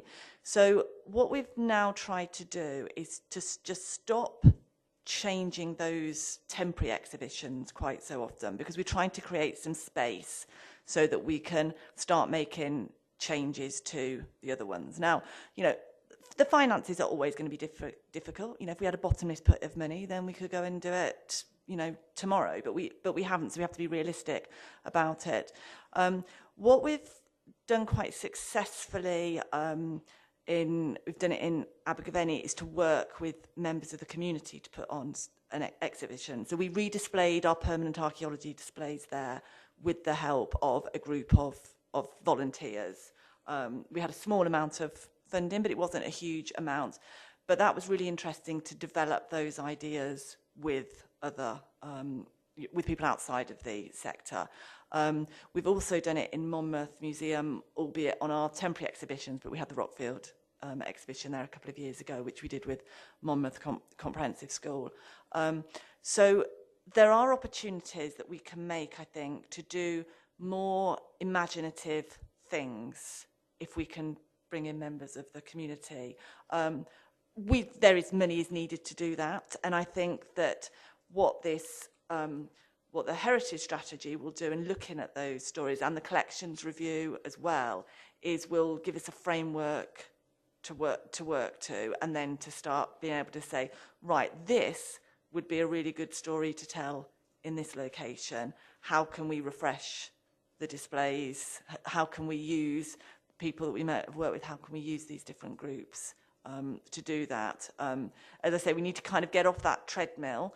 It will mean sometimes saying, actually, do you know what? We're not going to put on a new exhibition in that space. We're going to stop and we're going to spend some time doing that. As Matthew mentioned, the Wide Tour exhibition room is one that's been, has not been addressed, and there's a big anniversary coming back.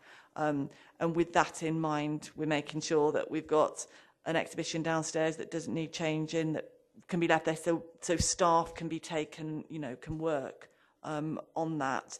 I think what the centralisation of staff has done is it means, rather than previously where we were all responsible for our own space, and then you get sort of a little bit caught up in, right, this is what I'm going to do, can I do it, have I got the time to do it? And, we all stick to what we like doing, don't we? By moving this together more, it means that all of us can look at, right, actually we're not going to look at that space, we're all going to look at this space and bringing in those new ideas. So that's been useful.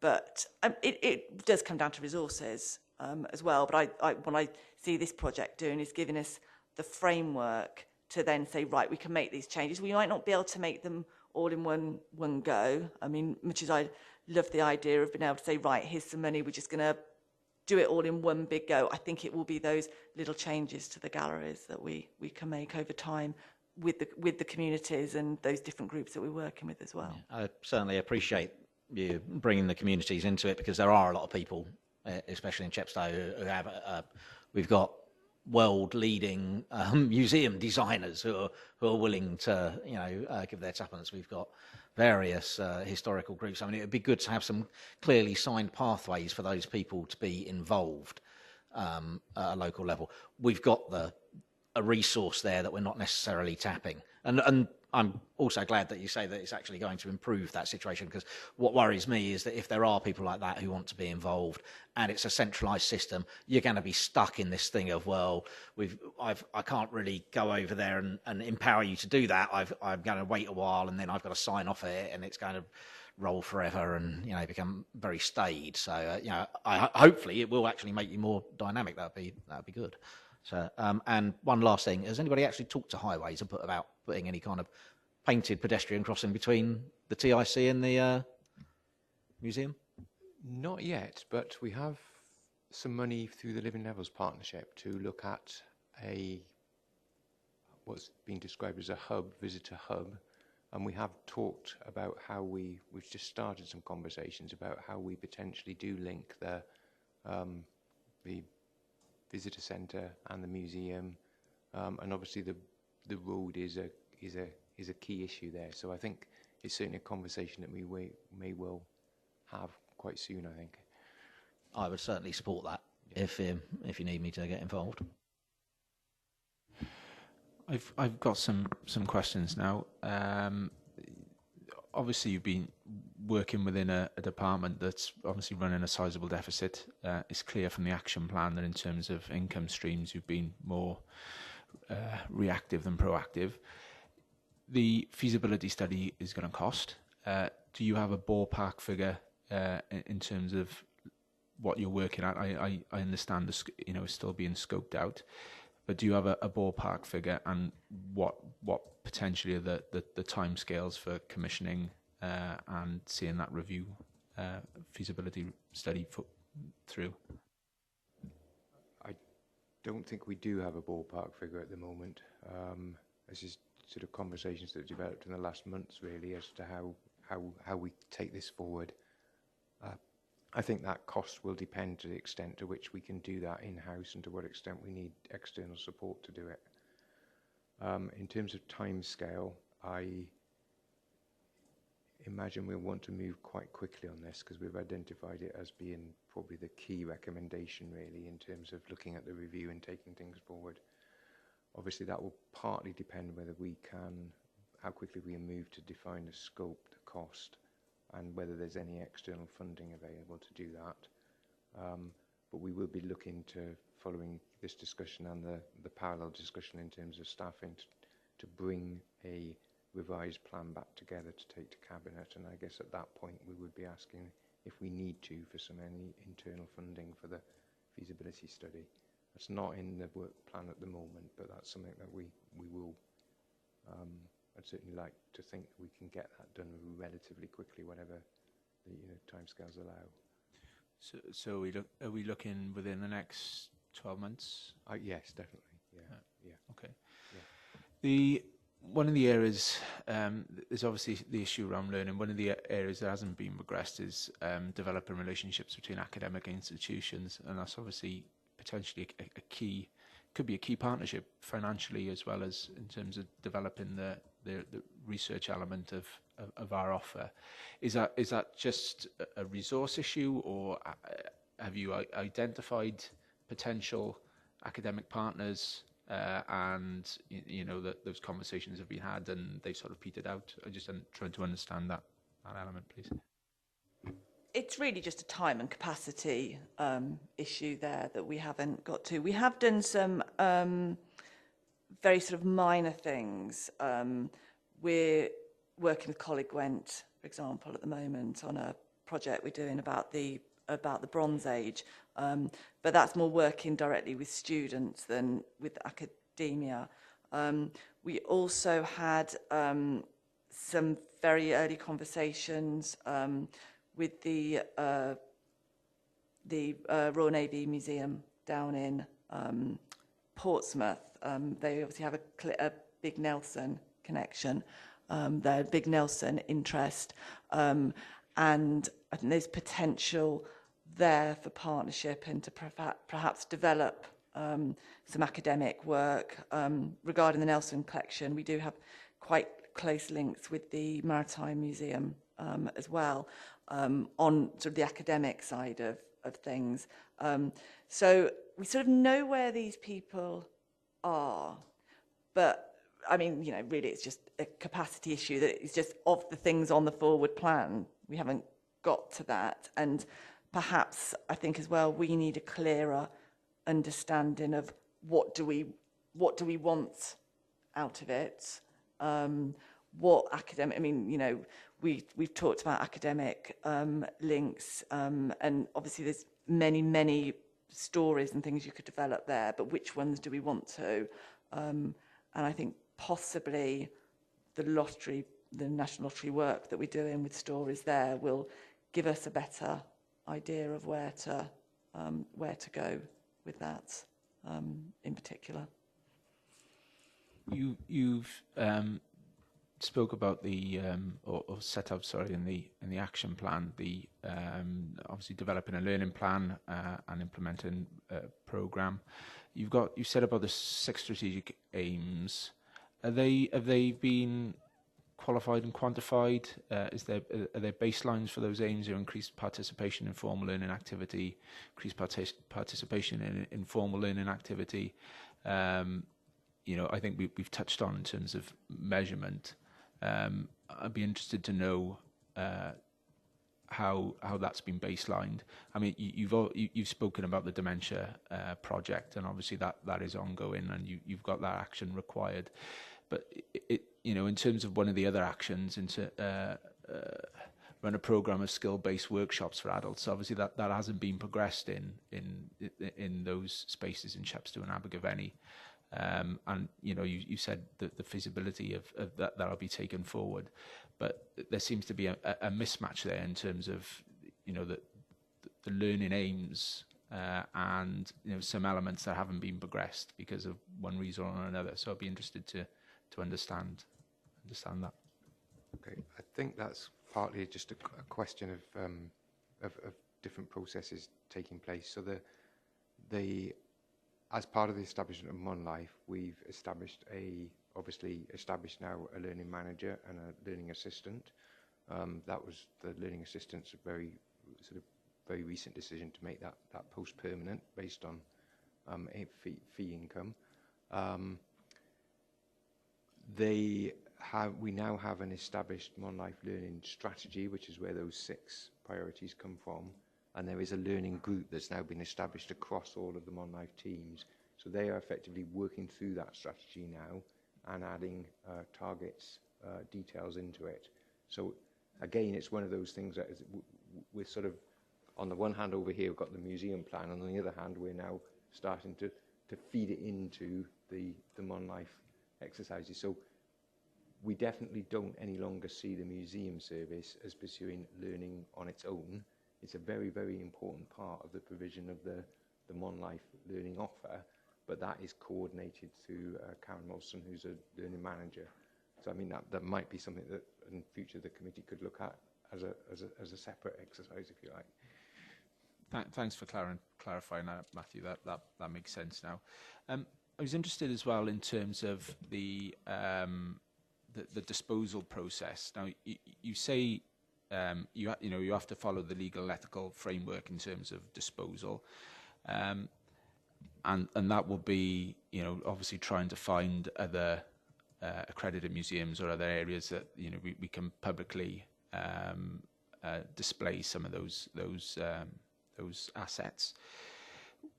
Where that can't be done, what happens then? Do they go to auction? Do we sell them? It'd be interesting to understand that, please. Okay, yeah. So there's quite a precise procedure here, as you can imagine, because what we're trying to do is retain public trust in museums and show we're behaving responsibly. So in the first instance, as you say, you would offer it to another accredited museum. That's done through quite an official procedure via the Museums Association, where they're advertised, for want of a better word, for a period of at least 2 months. So museums have an opportunity to come.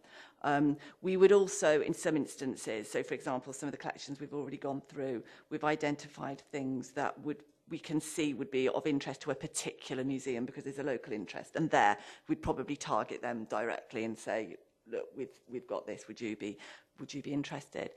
If there's no interest there, or if museums there don't want it, the next thing we would do is offer it to a public organisation. So, for example, a school might want some things for handling to help with curriculum, or a community group. With the sort of work that Karen's doing, she's doing memory boxes and things now. So other organisations who may be doing that sort of work as well, we would offer it to. After that, it can be offered for sale or for auction, just sort of more widely to the general public. After that, there's a recycling option, and then your very last option would be to dispose of it completely. So yeah, there is a clear sort of flow chart, if you like, for what you should do, when and how long you should. It's quite clear about how long you should give in terms of at least two months to allow for the museums. What we need to have a conversation about to put out that first list, we've had our first list approved, is are we going to just say 2 months is enough, or how much longer do you leave it after then? And then how long do you spend, for example, offering it to public institutions before you move on to the next stage? That isn't prescriptively set out, and that's something that we'll be able to set. Okay. Councillor Devi?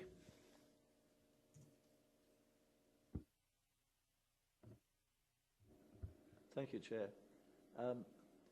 I want to focus around the kiosk area, if you like.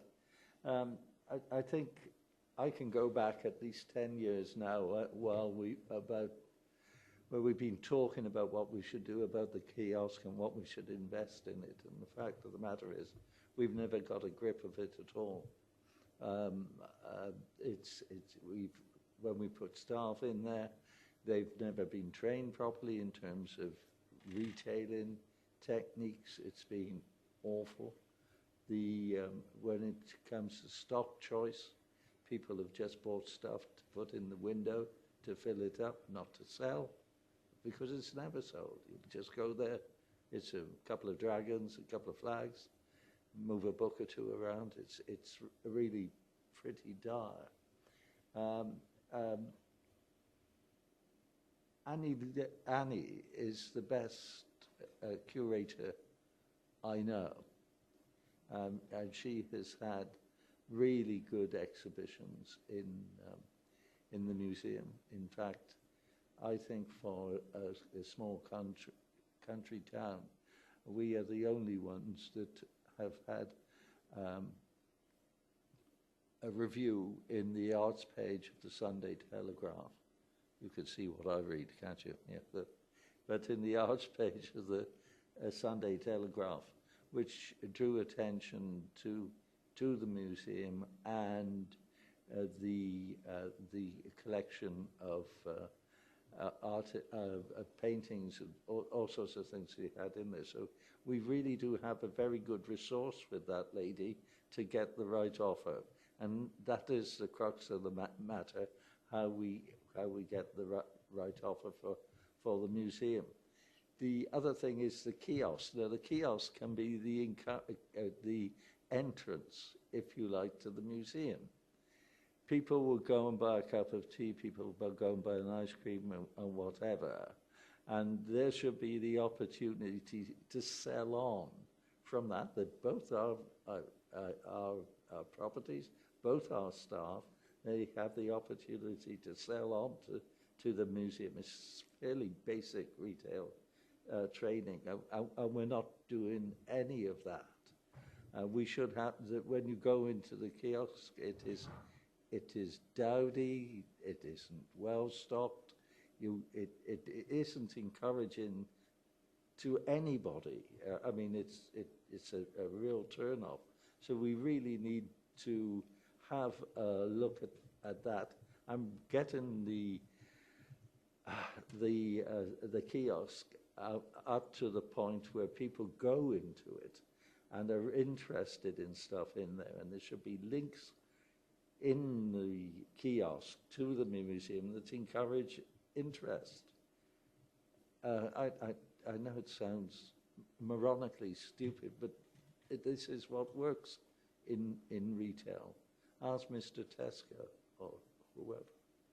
You know, and we're not doing that. We've got to apply some thought to what we're trying to achieve here.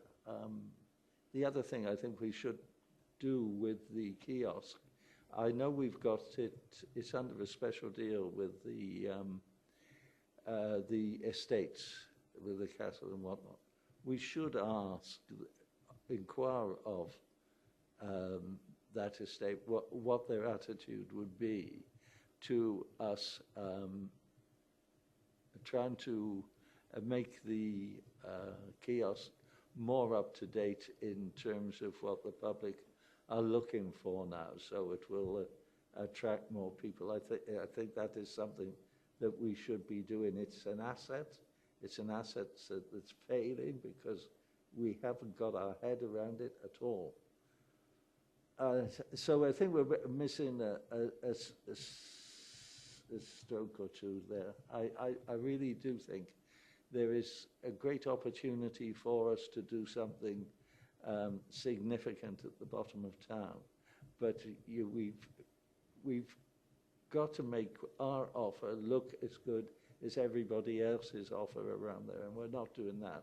And I would remind councillors that we've just given planning permission for a new double-decker tea room and kiosk in the bottom of town. So you're going to have real competition there from the private sector. So we need to do some smart thinking and get a plan together how we cross-fertilize the activities of the museum and the kiosk, and what we can possibly do with the kiosk with the people that own the land. And I think they actually funded the construction of the kiosk, whether they would be willing to consider us developing it further to make it more profitable and useful. Thank you, Chair. Thank you, David. Do you want to comment on the Tourism Information Centre in Chepstow? I was just going to say that retail is something that we're looking at across Monlife. Clearly, there's the museums, there's the attractions. 10 years I've heard that. Well, I don't know how recently you've been into the Tourism Information Centre, but there's been really significant change in there if you haven't been in the last 6 months. You're very faint. Sorry, I was going to say I don't know how recently you've been to the Tourism Information Centre, but there's been really significant change in it in the last 6 months. If you haven't been there since then, it'd be worth going to have a look, because I think you'll find that a lot of the things that you've just talked around have been done. Yeah. Well, sorry, Councillor Devi, your microphone's on. While we're on, I'm just thinking about the TOC in Chepstow. Obviously, the town council there is a contributor to the centre in terms of funding, and it's a contributor to the museum as well in terms of funding of the opening times there. But just on a wider piece, I just wondered how the engagement work with the town and community councils, how you've done that work in terms of development, making them aware of the progress and whether or not, there's an opportunity for them to invest in some of the work that you're doing as a valued local partner. Just as a point of clarification, the Chepstow Town Council doesn't currently fund opening hours at Chepstow Museum. It did for a long period of time. We've worked with all of the town councils. What we've tended to do is we've talked about particular projects. So they have all at one time or another either funded directly or given us perhaps more practical support on individual projects. We haven't specifically talked to them about the forward plan as a whole at this stage, but I don't know if we want to comment on. Yeah, I'm sure we will, and certainly as part of the development of the wider heritage strategy, that will definitely be the case. Are there any other further questions? Stage? No. Okay, I think we've given quite a sizable amount of time to this, and I'm pleased that we have. So just to summarise some of the sort of areas that we've covered at the start, we sort of looked back over the Amiens elements of the Amiens review. Councillor Davis sort of took us back over that and asked some pertinent questions about obviously the time it's taken from the publishing of that review to how we've got to the various elements of progress along the way, and we've looked at actions that weren't taken forward.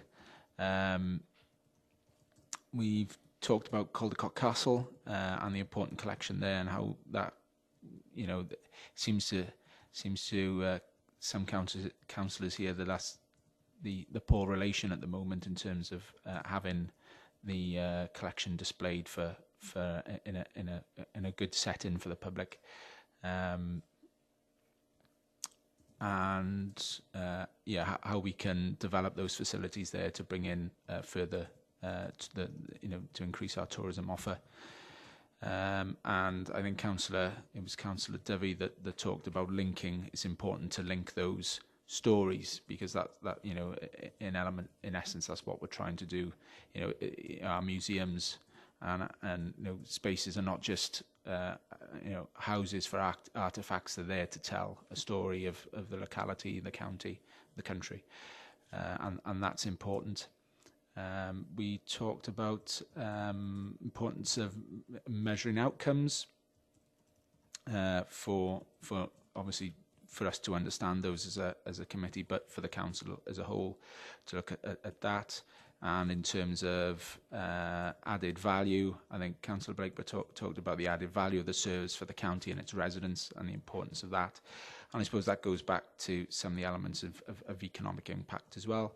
We talked about the linkages between sites. I think that was, as I just mentioned, Councillor Dovey, the importance of telling those stories and how we move not just tourists but residents to between our sites and to inform them of the different elements of those sites. Talk relationship between our services and other partners like CADU.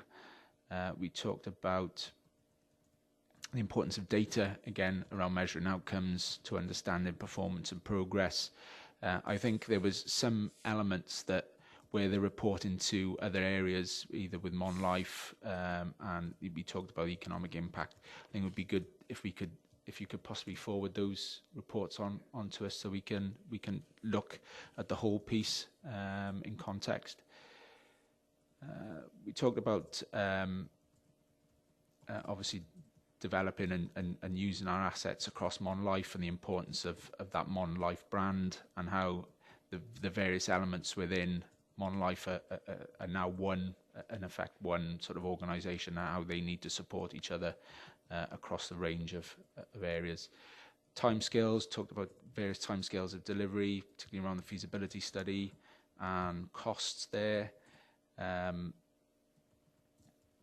I think Councillor Becker talked about the improving the context in the museum sites, and how we can be potentially more ambitious and innovative with the spaces that we got.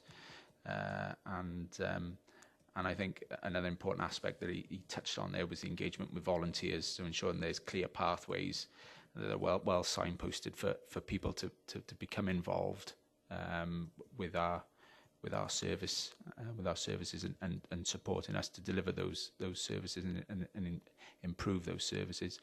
Talked about disposal of assets process.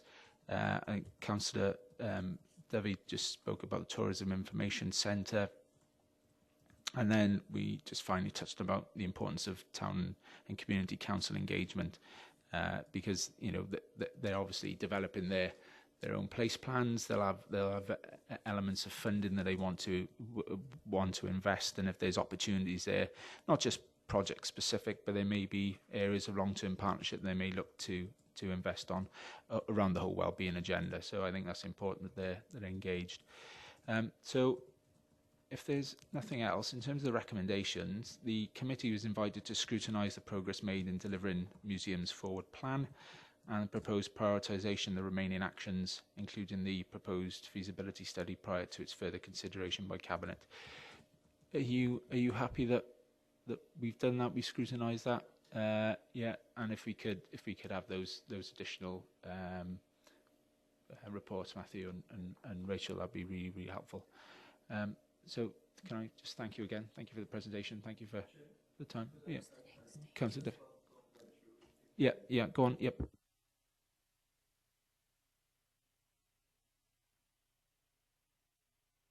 Councillor Devi, sorry. Councillor, can you just put your microphone on? Sorry. One thing, the Wye Valley Walk is being completed up to Tint now. It's a beautiful walk, and it was the guy Samuels who Sam Pierre built the house, and he built the walk, and Victorians used to come down here and walk from his lovely house all the way up to Tinder, take a little sweetmeat or something, and walk all the way back. It's another great thing that we have in Chepstow. Sorry, guys, but in Chepstow, that might be given some light, if you like. Thanks. We need to employ you as a marketing guru. You're always going to plug in Chepstow and the Wye Valley, David. So thank you for that. Well, I used to do a bit of it. Yeah. Every day, but there you go. Sorry, can you just knock your microphone off? I did appreciate it. So just finally before you go, just in terms of the next stages, then. So you're going to work on the feasibility study, and that's going to go to Cabinet. When will we be involved in the process again to look at the sort of next stage of this? I would imagine that what we'll need to do is to, as I say, to define the scope and the cost of the feasibility study, take a report to Cabinet, hopefully having secured then study to start to carry out the feasibility study. And I would have thought that this committee, through that process of the feasibility study, perhaps towards the end of it, when there's some recommendations starting to come out, would probably be an appropriate time to be re-involved. That's... Yep. Okay. Thank you. Thank you both. Okay. So item 5 on the agenda is the Economy and Development Select Committee Forward Work Programme. You'll see the key elements there. Just a couple of updates. The LDP workshop next Monday has been postponed. So just so you're aware, to take, yeah, okay. So just to take that out of your diary. There's a couple of issues that I haven't got round to discussing with officers. I know we're going to discuss around procurement and the investment, asset investment process. And that's my fault. I need to speak to the Chief Officer of Resources, Peter Davis, about that. There may be some element then they'll come to our next committee meeting in November for us to review. So I'll do that as straight after this meeting. I'll see if we can get a meeting with Peter, and if you're available, Alan, as well. If we can, the three of us, that would be really helpful. So I don't know if there's anything else, Hazel. I've been on leave, so I need to check with officers, but there were a couple of other sort of planning type SPGs that were scheduled to come today, and they haven't. So whether there's a delay there, but I'll check on those, and then we'll be looking forward to November the 14th. You do have a workshop then on the 18th of November, and that is an LDP workshop that is scheduled to go ahead. So the one on Monday won't take place, but the subsequent one will take place. Okay.